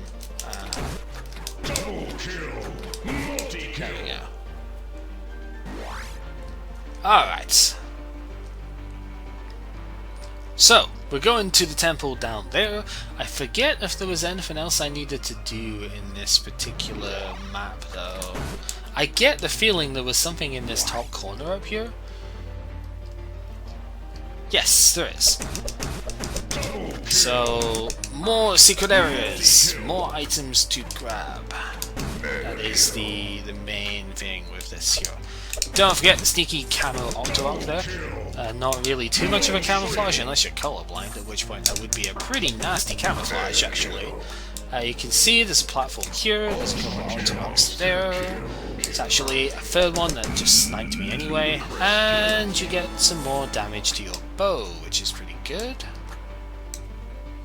I don't know what to suggest for food tonight, kid. That'd be kind of a thing. So, With all of that done, we're going to go towards the next temple now, because I can't remember if there's any more items in this place. I might well forget a couple items in my first run through of this. I know I forgot some on my LP run of this. I had to go back and get a couple in the first world, but that's fine. You can see Bagu Bagu here, fish percent returns, but you know, they're not too difficult to avoid here. Is there anything on the beach down here actually? It'd be kind of cool if there was, but I don't think there is. No, there isn't, so that's fine. So, with that said, welcome to the second palace. This is not actually an 8-bit place. We are indeed now in the we are now in the forest temple, forest palace, I guess here. So really cute. Yep. Yep. This isn't a Zelda 2 thing. Blah blah blah. It's just not a Zelda 2 thing. So, in this gate, but not the Metroid gate for some reason, we have a map system in a couple of the temples. The two maze-like ones, we actually have a map system. It's not really necessary, but it's still alright. Like, if you need it, it's there, which is fine. And we can switch between maps within the maps to do that. Yep, we already got to that. So we can teleport back to other gates if we want. And let's just go ahead and go. So, how easily am I going to be able to deal with this place this time? We shall see. I think the first direction you want to go is up. We need a key so we can get into there. And I think the key we can get is in this room? I want to say this room? Also, we have this guy back from Zelda 2, and there's not really a too many things going on at once. Curse you, Octorok.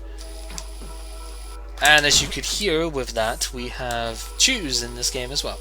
They are weak to your sword, but they have a lot of health. And they take nothing from arrows, which is kind of annoying. These are bomb blocks, so yeah, spoilers, second place in here, we're going to get bombs soon. We cannot get the chest yet, so that's fine. These spikes do 8 damage, but luckily we do get the cells of key, so we're going to be able to do something in the previous room. Cannot go up there yet, that is somewhere we need to go when the crystal switch is hit, which is fine. No! The Metroid gate doesn't make use of the Metroid map, and it is super annoying. I have no idea why, but yeah, it would be so helpful if it did, but it doesn't, so whatever. So, here, we have a switch. And spoilers, this room is not the same anymore! These switches flip the entire room that they are next to upside down. So now we have access to a different place. But this is actually just the same room we were in. It's just the room has been flipped horizontal, like vertically. So, you know, it looks different, but it's actually the same. We can't get that heart piece yet because we need the room to be flipped the right way up for that, and we also need the bombs that we are going to grab in here soon enough. That dude just like MLG jumped over my shot there, it was kind of great. So with the room flipped over, we can hit the crystal switch here, and that should let us, it won't let us go here, but if we go back into this room, it should let us do something else here, if I remember rightly. Although I think we need a chest for that to work. Not a chest, a key. We need a key because I think we need the thing to go at the top. Although we might be able to do something else in here actually, because we can go here now, so we can flip this room too.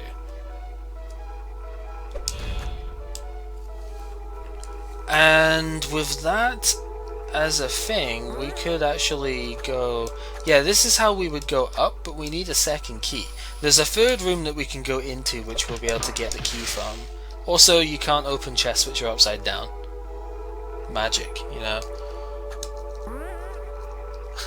Disappointed by the lion bounce ball. Yeah, I know, right? It's pointing downwards, but it's actually springing you upwards. So it's a cheating object, obviously. Oh, should be noted that arrows can break pots as well, although we have actually already seen that for those who were paying attention.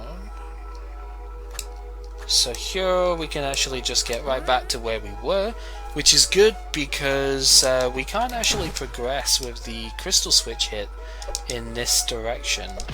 So we are going to have to flip it back round, which is a bit of a shame. I have full heart, so I don't need to grab that particular thing. Killing spree. Oh wait, no, can we progress? Yeah, because we can go up here. So I'm just being a derp. But we flip the other room around, which is fine. And now I want to go in there. And to go in there, we're going to flip the room back around.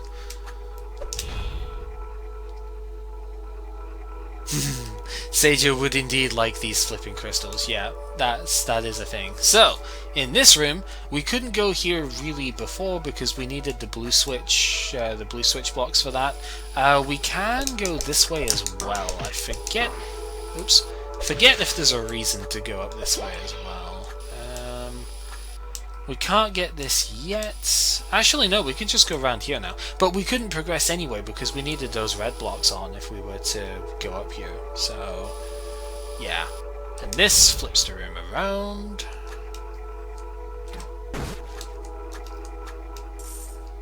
Which is fine. We get some health there as well.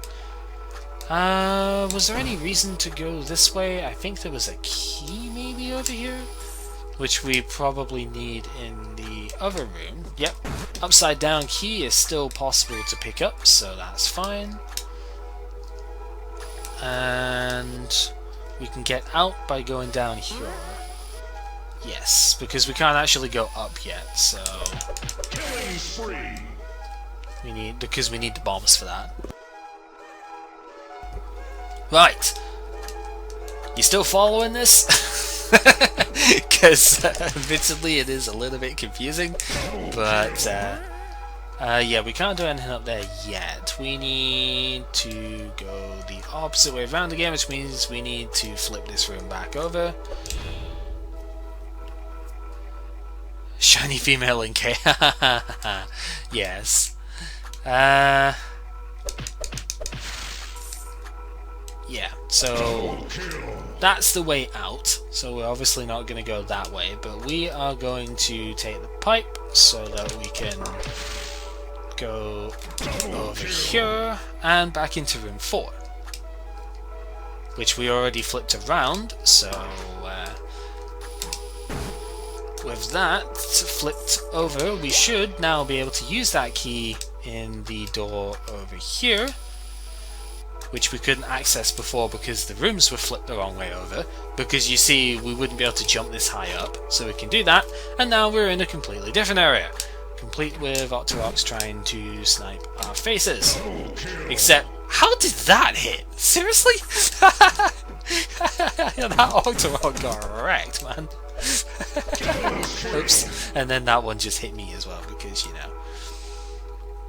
So that gives us a healing thing, there's a health bit there, and we get access to the bombs. You can't open upside down chests, no, for some reason.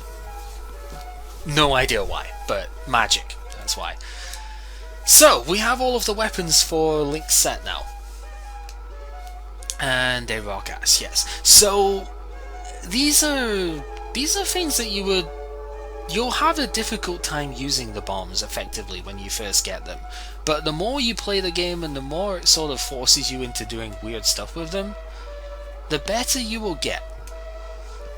Bombs do incredible damage. They do roughly double the sword damage. I think they do more than double sword damage, like as a base.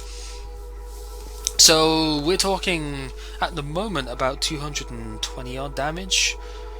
But they are pretty difficult to aim, so we'll kind of demonstrate a little bit about the stuff here. Ability levels, yeah, we see as we collect upgrades we get stuff for that. Yeah, Walrus. Oh my dog. Oh my dog. We are back.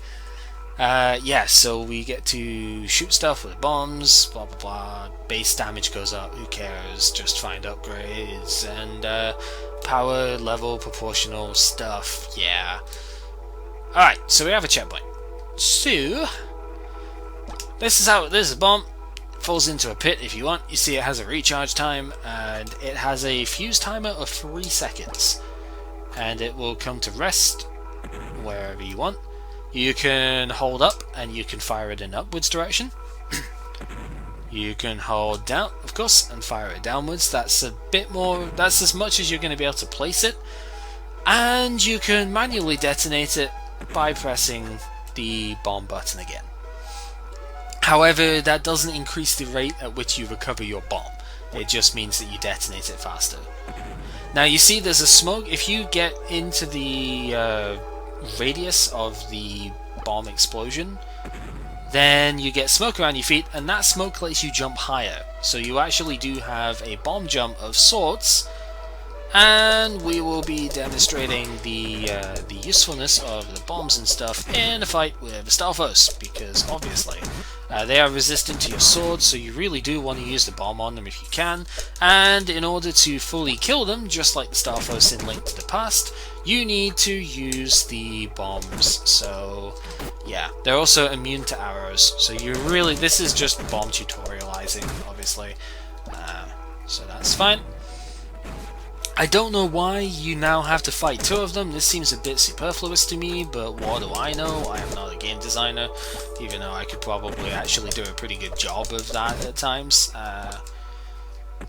Yeah, so clearly, if we leave them too long, they're going to get back up. So you don't want to do that, but you have a reasonably lenient timer for it, so it's fine. Get yourself healed again. And there we go.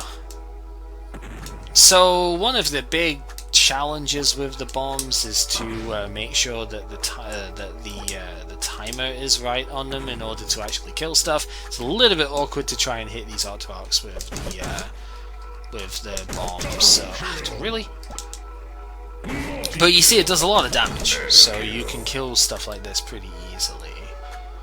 Just an animated, that's still a pretty good task.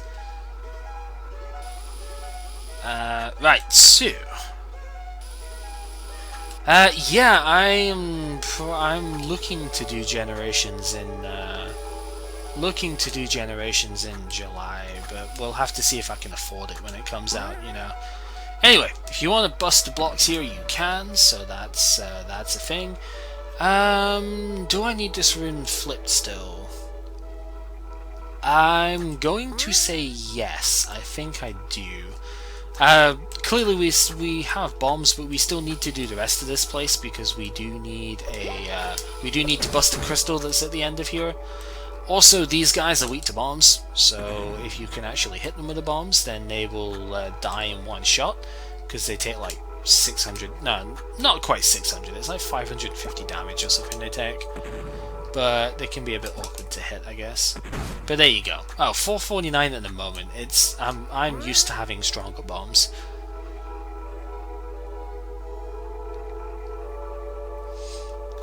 Killing spree. So, with that done, I think we do need to flip this room over.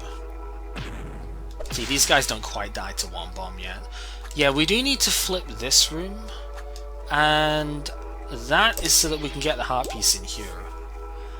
We will need to eventually flip room 4 so we can get that chest, but I'm not going to do it just yet because of trying to minimize backtracking here, and there's a reason for that later. Oops. So, bombs can also do some crazy rebounds off of walls, so you can do stuff like this. It's pretty fun. There's a lot of potential experimentation you can do with these bombs, and they are just one of the most fun weapons in this game, actually. Not my favourite to use because I'm not super amazing with them, but the trickery that you can do with these things is just absolutely astonishing when you if you look at stuff here. Hey, bigger. Alright, so with that hit, we need to go down into this room again. This room I think I need to flip back over. Oh, ouch. If you get hit by the skull balls, they do drain 5 arrows from you, so that's a thing. Also, they are critically weak to bombs, as I want to demonstrate, but kind of difficult to hit with bombs, I guess, because they are constantly moving. There you go, 673 damage from bombs. That was a pretty good shot.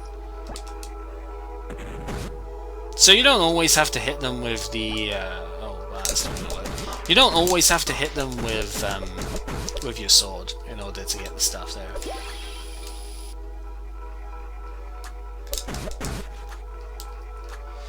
Okay, right. In order to flip this room around, of course, we need to hit the switch again, so that's fine.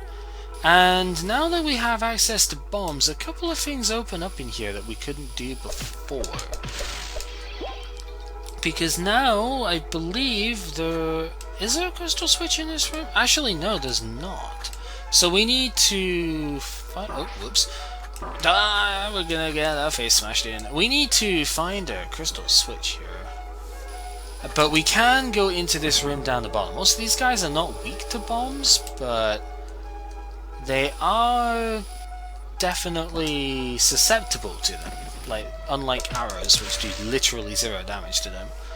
Yeah, this guy. We need to deal with this dude. So, in order to do this, we need to go back to the bomb room, and we need to not flip any of the rooms on the way through. So yeah, we can't shift any rooms, and yeah, any rooms that we've already flipped don't count towards that. If I remember this correctly, I have actually set this up so that it should work. And that's to allow us to go over in this direction, so yeah.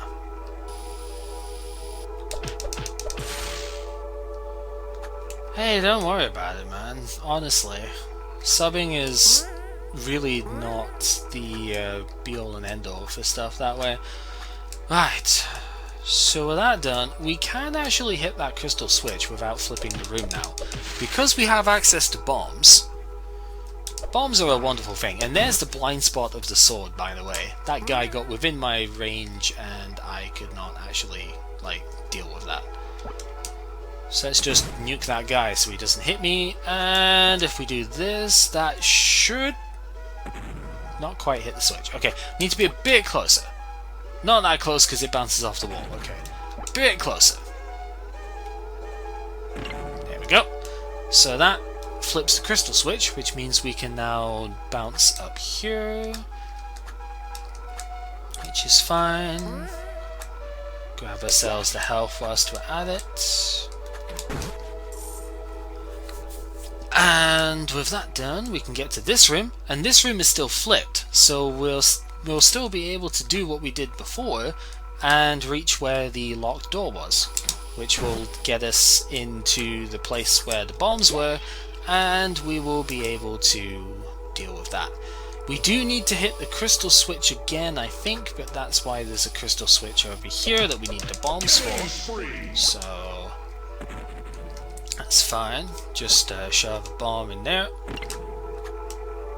So then we can go to here, jump over, and we will be able to reach this room.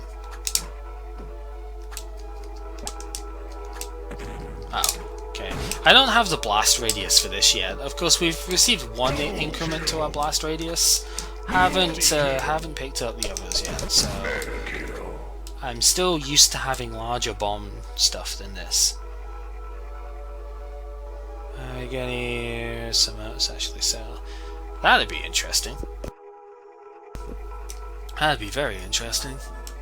So, we made it here, and apparently we were going to deal with stuff that way. But there's a little secret here if we stay in this room long enough. So I'm gonna take a drink real quick whilst this little thing plays out.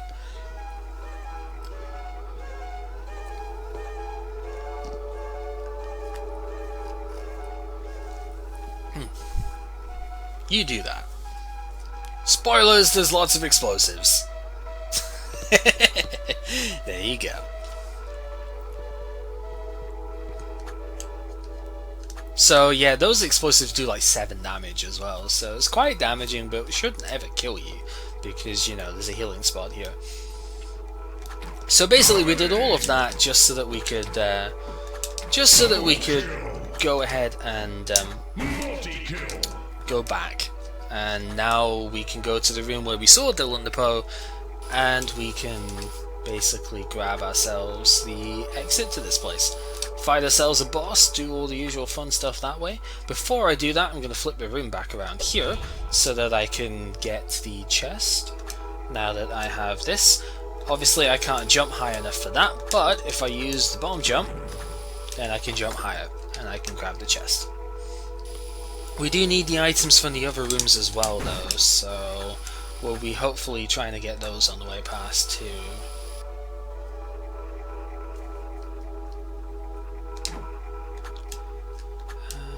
So this room had the heart piece, if I remember rightly, and you go up the top for it. Yeah, you go like there for the heart piece. And to do that, we do need a bomb jump, so that's why we couldn't grab this before. So that's fine.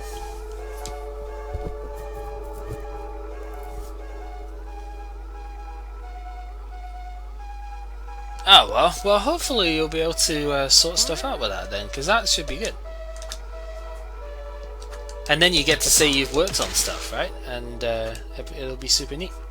Okay, so we have this open to. Oh, we need to have the switch the other way. So I need to go and flip this room round again, so that we'll be able to. Oh, we got a level up, nice. That means I can do that and then that. So we get a little bit more damage, and we now have the 3-second cooldown on the bombs. Yeah, I need to flip the switch here so that I can access this room from the other side. Because you see, when the room is flipped over, it's not, the item's not there. So, Dylan Depoe is being a jerk again, and actually we need to go around the long way here. But with the room flipped, I should be able to use the blue switch and you know, have the switch set on blue so that I can get to that point, and then flip the room round again, and the item will be there and I'll be able to access it. That's the idea, because you see, with the room flipped over, I can actually go up this way, so I don't need the red switch on. That's the idea.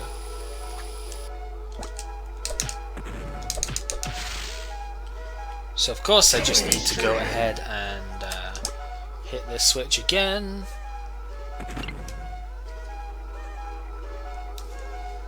This is the sort of puzzle element that you will find in this game if you want to collect a lot of the items. You will end up finding that they have some rather involved stuff in them, which is pretty good. I like it anyway, you know, especially with these gates, like the Zelda gate. So flip the thing around, and now we can jump up here. We see the thing is blue, and we can get ourselves another blast radius up as soon as I stop sucking, and you know, I'm able to jump up. So that's pretty good, and then I can just jump into spikes because I don't care. So go over here, lose some more health because who gives a damn, and now we can progress this way because we did Dylan Depoe's challenge.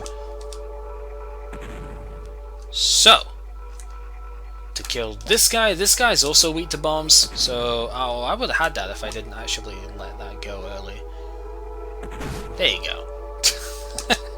I mean, you can blow these blocks up, so it wouldn't have even mattered there, but yeah. little Triforce pieces on the ground, you should go and pick them up. Yep, not happening. So this guy I do not want to kill with the bombs, because I actually want to push this block across, but if I blew up any of the bricks down here, then I would not be able to push the block across.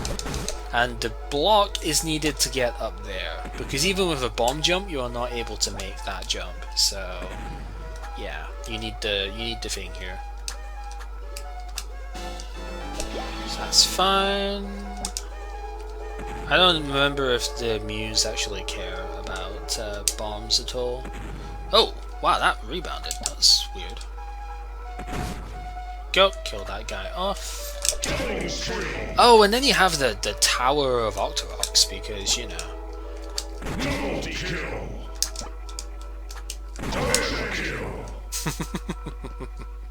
Tower of Octorok. Let's just not die to them though, that would be nice. I guess it's more of a pyramid of Octoroks, but who really cares about the details here? All that matters is we killed them.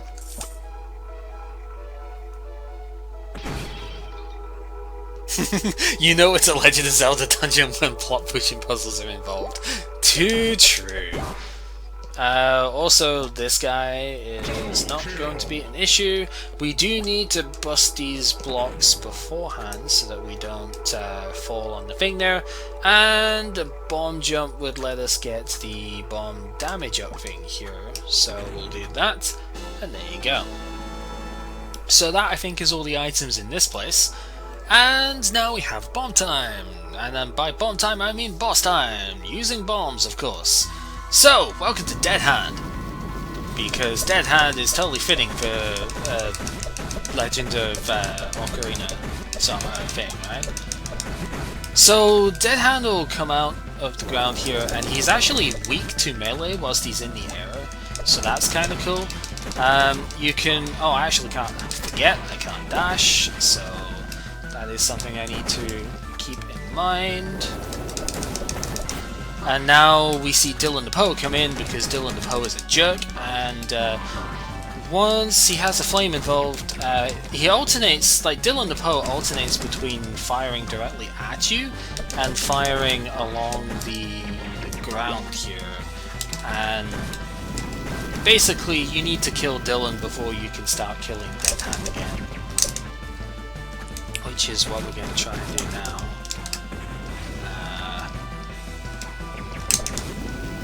But to do that, there we go.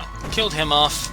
Used a bomb to get some stuff here. As you can see, the hands do actually fire projectiles as well, but it's not too big of a deal to go against them. And there you go. That's the boss done. Pretty nice. There's still a stray projectile, really? Move faster! Thank you. Okay, so that's the second place done. Now we have to go ahead and use our bombs in another place to access more stuff. Of course, we do have to go back over this gap first, but it's okay. I get sniped by the stupid fish on the way past. That doesn't usually happen to me here, actually. These guys are not normally that nasty. Oops, whatever. They can just blow up and die for all I care. Alright. So with that said, we are... well, I mean, you say that was easy. It wouldn't be easy if you were doing that on your first time, but of course this is like the third or fourth time I've done that boss. So, you know. Not much up there we need, so we'll just progress further on down everything into the second map. Second map has another town. Spoilers, there's another thing like here for bomb radius, blast radius that we shall actually get. Oh, I know where I need to go for one item. One sec. No, let's trigger the warp point here first before I do that. I need to go back to the first town, because we can actually get the item that was in there now. Remember, we have bomb jumps, so we can actually jump a little bit higher. So we can't jump up there, but we can jump up here. So with that, we can get to this place, and that gets us a quiver upgrade. Handy stuff. Also gets a full heal, which is useful as well. Oops. So with that, let's go ahead. And we are in a new town. This is the town of somewhere.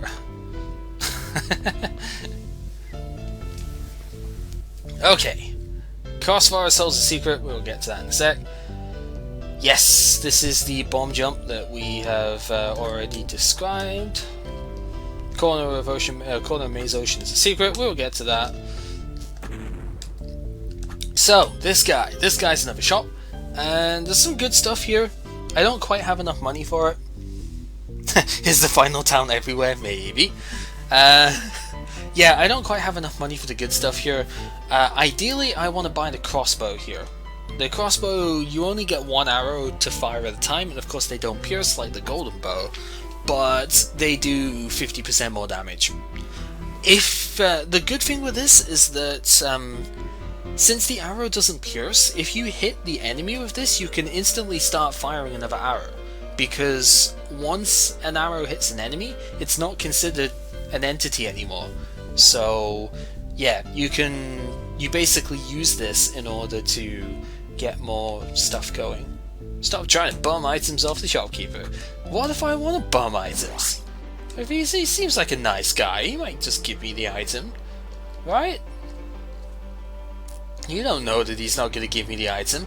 Anyway, in this little corner, there's an item as well. So we are just kind of having to explore everywhere. This guy, spoiler, we're going to come across him a bit more later. He tracks you. He's critically weak to arrows, so that's kind of cool. And well, we can jump to our doom as well, because apparently I missed a jump. Single tile jumps can sometimes be annoying. They're always annoying. It doesn't matter what game you're playing. Single tile jumps are always going to be annoying. It's fine.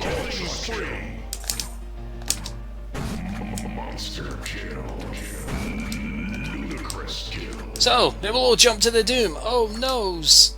There we go. Yeah, Pokémon Tournament would be really fun, but I don't honestly think that it's something for me right now. It's the same with Smash. Like, I can't really play Smash online right now, so there's not really much point in me getting it, especially considering I would need to pay a lot for the DLC at this point, right? Because there's how many characters for DLC? There's like 8 or something? Probably more than that. It's actually more than that, isn't it? So, wow, that was cool. The branches are solid platforms, so yeah, shooting through them is quite fun.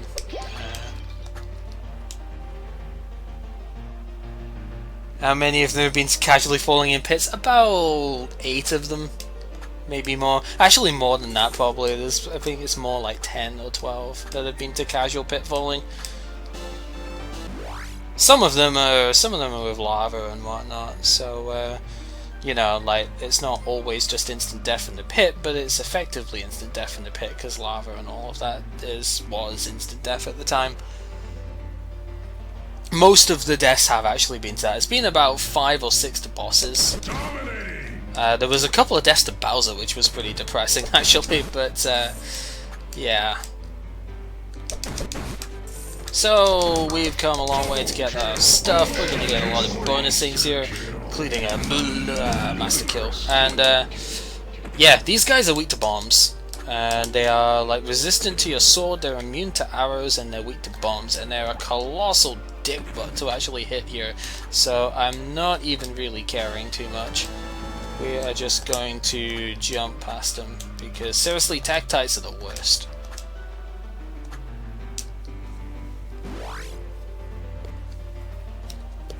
Alright, so now that the obvious secret there is out of the way, we can proceed in a different direction and get some more sort of obvious secrets, like down here. Except there isn't a secret here. I lied. Heck yeah.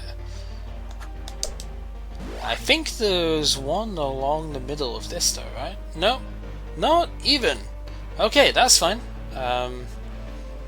I'm never going to remember where all of the little bits are here, but of course if I miss any, then we'll explore before the end of the gate, and we'll get them that way.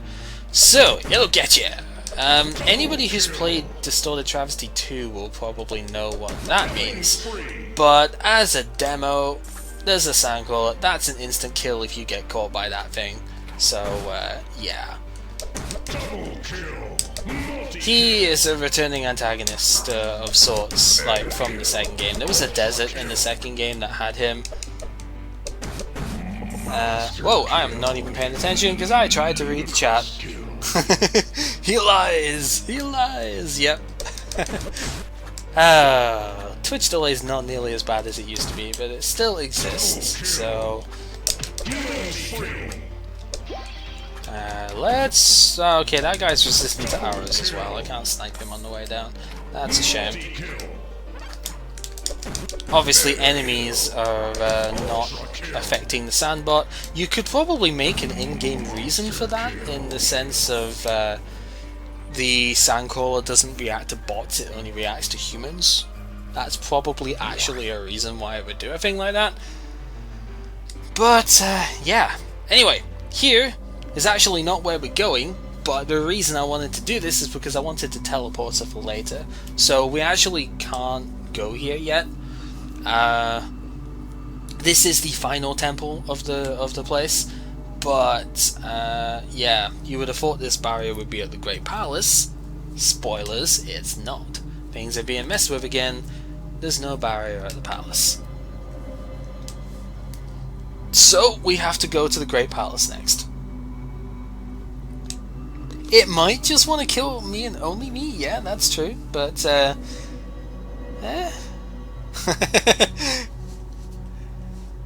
yeah. So we have to teleport. We can just teleport back to town now, which, yeah, again, that's exactly why I wanted that there.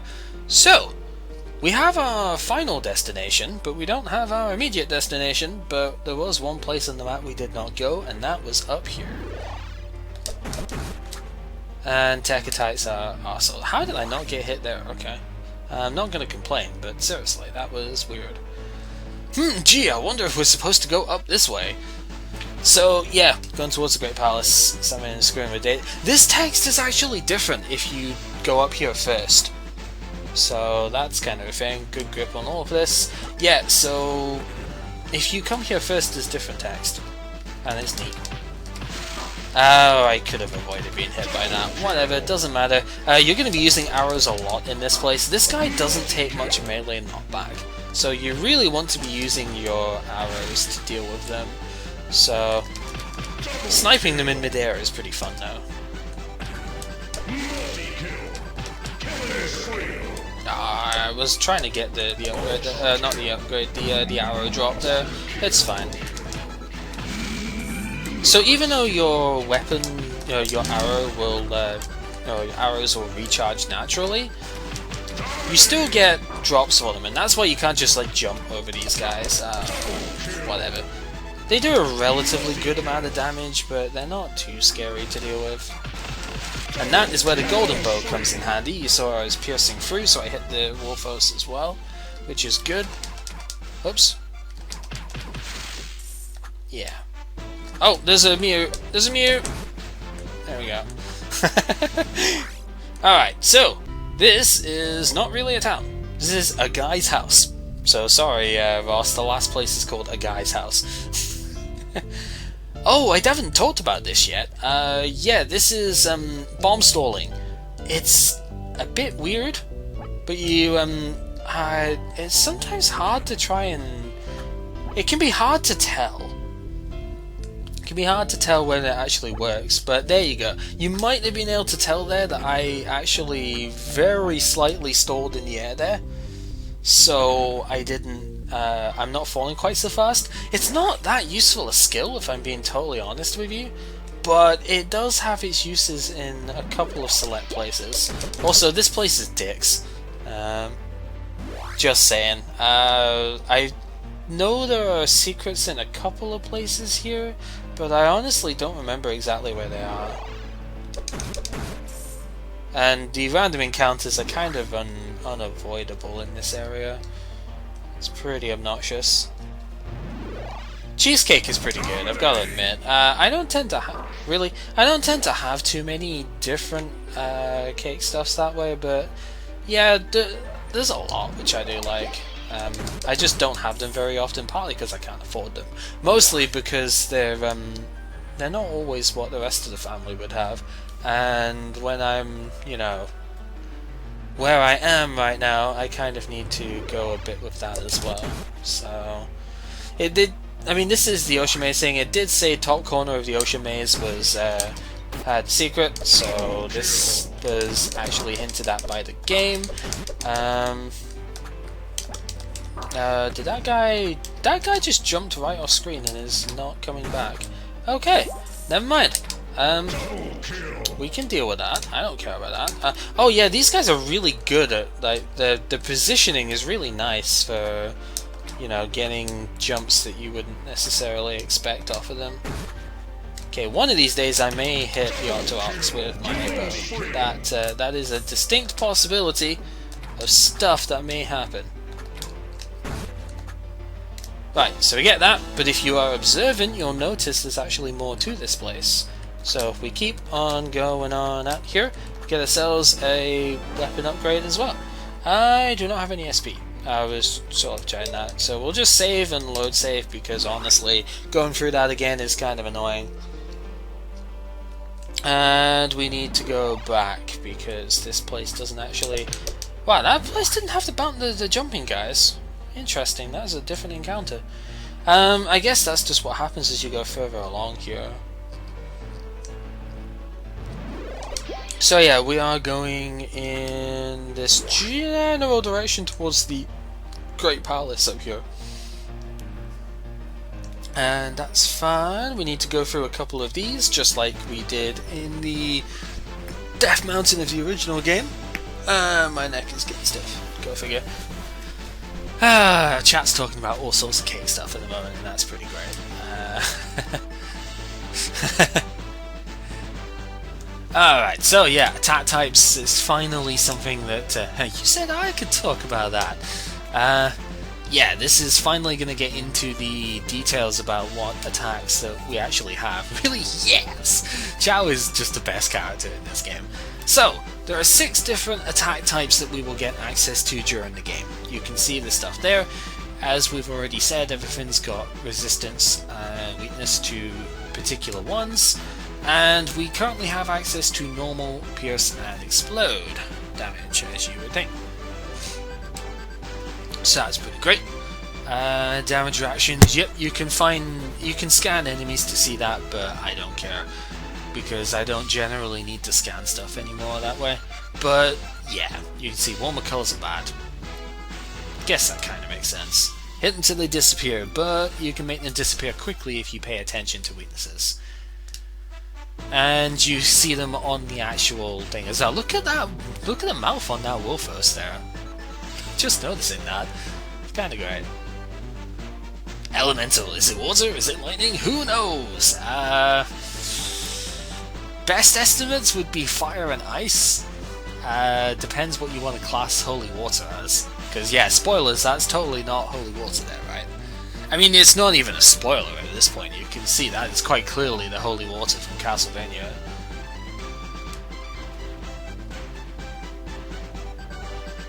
Yep. So even if your damage output is not optimal, sometimes you do want to use, say, ranged against an enemy that might resist it because of the logistics of the battle. But it's still useful to know what enemies are weak to. Oh man. Let's see, that's gonna hit, yeah. So tech attacks die in one bomb. They're just really annoying to hit with the bombs, which is why I don't... Whoa, dude, did you see how long that guy got stunned in the air for? Whatever, fuck you, I don't care.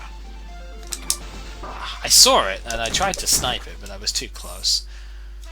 Okay, there are, I think, 3 items in this particular room. There are 2, and then there's a entrance to a room that has more. So, something to keep in mind. Also, these guys are pretty good at jumping on these in these specific areas. So that's pretty great.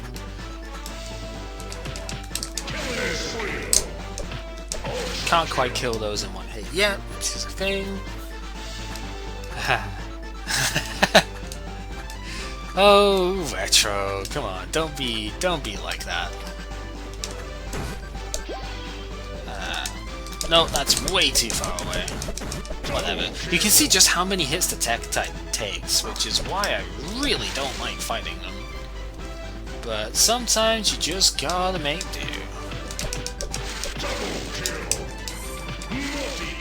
I'm not convinced I'm making it up there just yet. Right, so to get that heart piece, we need to do something like that so that it breaks the bone stuff, and we can get 2 more. I don't remember, was it? It was here, yeah. So this is where the quiver is. This is a better way of getting that, but I don't care. And I got it, that's all that matters. So up yours, game, I guess. I don't know. And then this room also has the only item that I actually, or an entrance to the room with the only item I missed in my first playthrough of this. And I kind of wish I didn't miss it because it's actually a really useful item, like upgrade. But whatever, you know. I made do. These guys are kind of just coming out of all over them. But we need to get up there. And to get up there, we need to do some bomb shenanigans. And that was an absolute failure of an attempt at a bomb shenanigan. Oh, I need to bomb jump in order to get back up too. Rude. That's fine. Okay. Oh, that was actually close enough too. So you need to bomb stall as well as bomb jump that. So that's pretty great. And that's sent twice, yes. Message sent twice because it's, I don't know.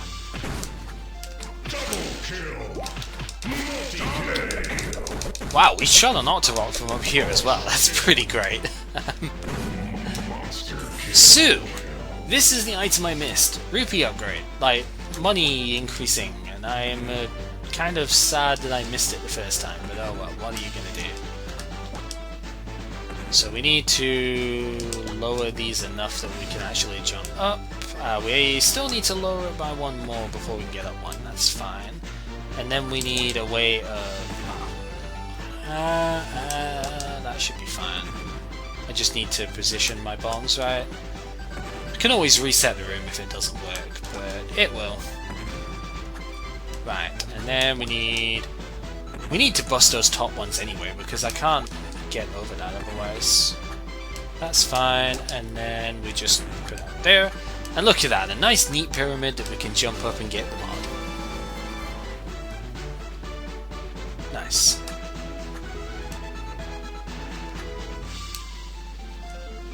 Of course all the enemies respawn for doing that, but it's okay. Oh.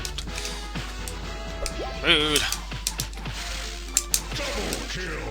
It's fine, who cares, right? We got all the stuff, so we can keep on going. What's this all about, indeed? This is somewhere where we need to change our equipment. I need to take this off of you, because I want the elemental shield for this fight. Yeah, we need to get me over as well, and then you'll be perfect, right? Okay, so we have a boss fight with Barber. So anybody remember this thing? Because, yeah, this thing is here. It's weak to bombs, so I would try and hit it with bombs if we want.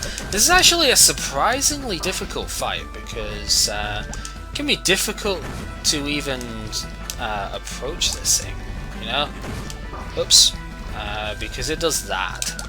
So it gets kind of taxing. I'm actually really bad at avoiding the stuff here as well. So, but if you can use your bombs wisely, as Peppy would say, you are very quickly able to deal with that fight. It's difficult, but it's weak to bombs. So if you've got good aiming with said bombs, bring the income from streaming. Yeah, we're totally gonna get that done, right? Yeah, about that. Yeah. Alright, so we get some more damage up as well. And introduction to dark rooms. And yeah, Chow lights the way, but she's kind of roaming at the moment, and my jump button decided not to work. Great! Good stuff! Yeah, Chow's roaming at the moment. You can disable that in the options, and then, because basically Chow moves with the mouse, and so you can do that. Yeah, spoilers, there's a chest up here. Yeah. So that's fine. Get ourselves the money. And there is another lava pit, which is fine. So there we go. Into the Great Palace. No barrier. How bad could this be? Do you even have to ask about that? This is DT after all. We don't have enough. Well, we're missing a teleport, but that's fine. How much more do I want to do with this? Zwei! Oh god, that Zwei is awesome. I really hope Zwei is still around. Wait, no, Zwei didn't go with them at the end of Season 3. Arg! Anyway, we also have this asshole bird over here. The Firebird is like the biggest dick in this place. Not entirely sure the range that I need to be at in order to hit this thing. You see, it's really irritating to deal with that. It's also resistant to bombs, so that kind of sucks. Hey Ray, how are you doing? More bridge shenanigans, more fish percent. That's fine. Fish percent's not too difficult to handle. So that's good. Don't want to be spoiled. That's fine. I can understand that. Considering I am pretty much, you know, going through everything stuff. It's definitely a worthwhile game to play, so I do not begrudge that at all. This guy is of course Bomb Week. There's another one over there which we can blow up as well. So this is all about taking your time and exploding enemies with your ranged options. This guy is of course also weak to bombs, so that's good. You can see with the general damage upgrades and stuff we've got, we're already doing 15 more damage with the bombs than we did to start with. 30 with weakness, that's fine. Of course, watch out for the floor here. This will break on you. Need to bomb this preemptively so that you don't get yourself screwed. And we do the same there. Somehow that worked, okay. Can I hit this guy with a bomb from here? I don't think so, so I think we're just gonna have to book it. Yeah. You can stay on your little platform over there for all I care. And then for doing that, we get, I need to bomb this. I completely missed my bomb. Go figure. That's fine. We might be able to hit this guy from here. That's too far away. I just don't want to get close enough to get hit by a hammer. That's pretty much the main thing. Oh, and then there's this area. Okay. That Firebird might be kind of tough to hit from here now. Because you can see the fireballs are just so annoying, you know. Also, now we have some bubbles. What else we got? What could go wrong? Yep. You can't possibly die now, right? Oh, you know what? This guy can just die by the sword. I don't care. Sword also does a lot more damage than it did to start with as well, which is good. So if you weren't paying attention to the messages though, the messages in this place, at least for the this split path here, these messages are referring to the two like super secret bomb upgrades that we just kind of got during the overworld stuff. So that's kind of cool. However, there are two pathways to go up, so in order to get all the items here, you have to go through both pathways. So that's what we're going to do.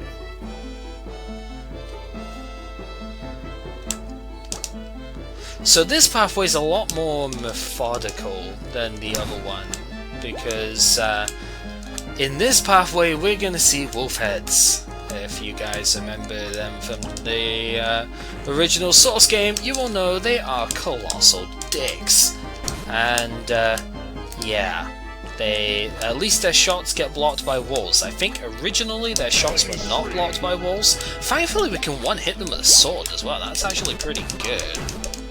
I remember when I think when I did this in the LP, they took 2 hits to kill with a sword.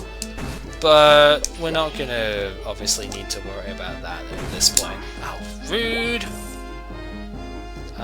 You just go ahead and get blown up. Yeah, these guys definitely took 2 hits when I did this before, so that's pretty good. So good. Oh, change of progress as stuff happens. I need a bomb jump to get up there, so let's do that. Get hit on the way past because I can. Alright. This place is a butt. This guy, how can I hit this guy? Can I hit the... Oh, and then there's the things coming from behind as well. Okay, so we just need to kind of book it for this one, I guess. I don't know. This is totally not annoyingly placed. What are you talking about? I mean, of course, these things are generated, so they're not actually placed ever. That was a good shot. Yeah, they're not even weak to arrows, so hitting them down can even be a bit of a pain. So you just... sometimes you just have to book it and it's fine, but at the same time, even that can be really tough to do, so... do I have to charge the arrow here? I could probably hit... yeah, I can hit some of it with a charged arrow, I don't know. I think I killed the Octorok with a charged arrow. Charge arrows going further kind of helps sometimes. Yeah, we need shield, man. That would be awesome. Half damage against everything, super good. But that's okay. I think there's an item up here. No, just a heart. Okay, well, that's still good. Still useful to have a heart around. That's fine. Right. With that all done, we get ourselves the bomb upgrade. So that route, that particular route goes a lot quicker, but is also like tougher to deal with. You are under a lot more pressure to deal with stuff there. Okay, so that all done, we can get wrecked by this guy if we want. Oh, we kill these guys in 3 sword hits now. That's pretty good. We used to take 4 hits for those.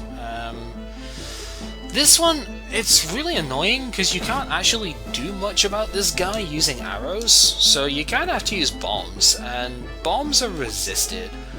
And it's kind of just dumb. It takes like 4 bombs to kill this guy, and that's if you even hit him. You can sometimes get arrows in, but you're risking taking a fireball in the face. Same with this one. So whatever, I'm just gonna probably end up regretting the damage rushing here, but... Whoa, hello, I didn't know you could jump up here. Okay, I have learned something. Kinda the same with this one, I guess. You can hit it with arrows, but you're risking its positioning, like sniping you with a fireball or something, which is really annoying. Yeah, even though these guys are resistant to arrows, sometimes it's best just to hit them with them anyway. And if you bomb jump, you don't even have to bomb stall that, but if you bomb jump that, you can get up there fairly easily. Okay. Piercing arrow is pretty good for that sort of situation, and that's all we have to say there. Attack attacks just as much of a butt as they were before. I'm gonna take it out though, because if I don't, it's probably going to snipe me here at some point. And here I think you really do just want to book it. You don't want to deal with that guy, because that guy is an absolute asshole. And yeah, if you don't just rush past it, you are going to fall in because of the bridge. So yeah, nothing too ridiculous though. And now we need to switch our equipment back to the elemental shield. Okay, this guy coming up, you know what's coming up here. It's the environment here. I'm actually not going to bother saving at the moment. You know what's gonna happen. It's the Thunderbird. This guy is the bane of so many people's existences in the original game, and you will soon find that it is not actually that bad at all here. It does have spikes involved, which is a thing, but it just doesn't do all that much damage when you properly shield against it. So yeah, just blitz it and it dies. There you go, and that's all the things bust. So we'll be able to go to the water temple now, but before we do, well, that's pretty much it. This is going to suck, isn't it? Yeah, about that. I think we are going to be doing this next time. So, yeah, because this place will take quite a while, and it's about the sort of time where I want to stop anyway. This is getting close to midnight, it's like quarter to midnight right now, and I think this is a perfect place to stop. We've been doing so roughly 3 hours, I think. Maybe longer than that by now, I don't know. But yeah, this is a good way in. In fact, can we see how long we've been playing this? Yeah, water's a thing, just so we can demo that. Water is a thing, you can see we've got an air meter. We can last a certain amount of time before we drown. Spoilers, we're going to drown a lot. Maybe. Yeah, we've been playing 3 hours, so I am going to stop at that. So thank you very much for watching, guys. Hopefully you have enjoyed this as well. And next time we shall do a bit more of the game. Whenever we do this, I might not be doing this exactly next stream, because I probably want to stream some PTCGO, or maybe do something like Mario Kart 7 or whatever, like testing of that game with the internet and streaming and all of that fun stuff. But yeah, we will be doing this game again at some point, and when we do, I hope you enjoy it. So until then, take care.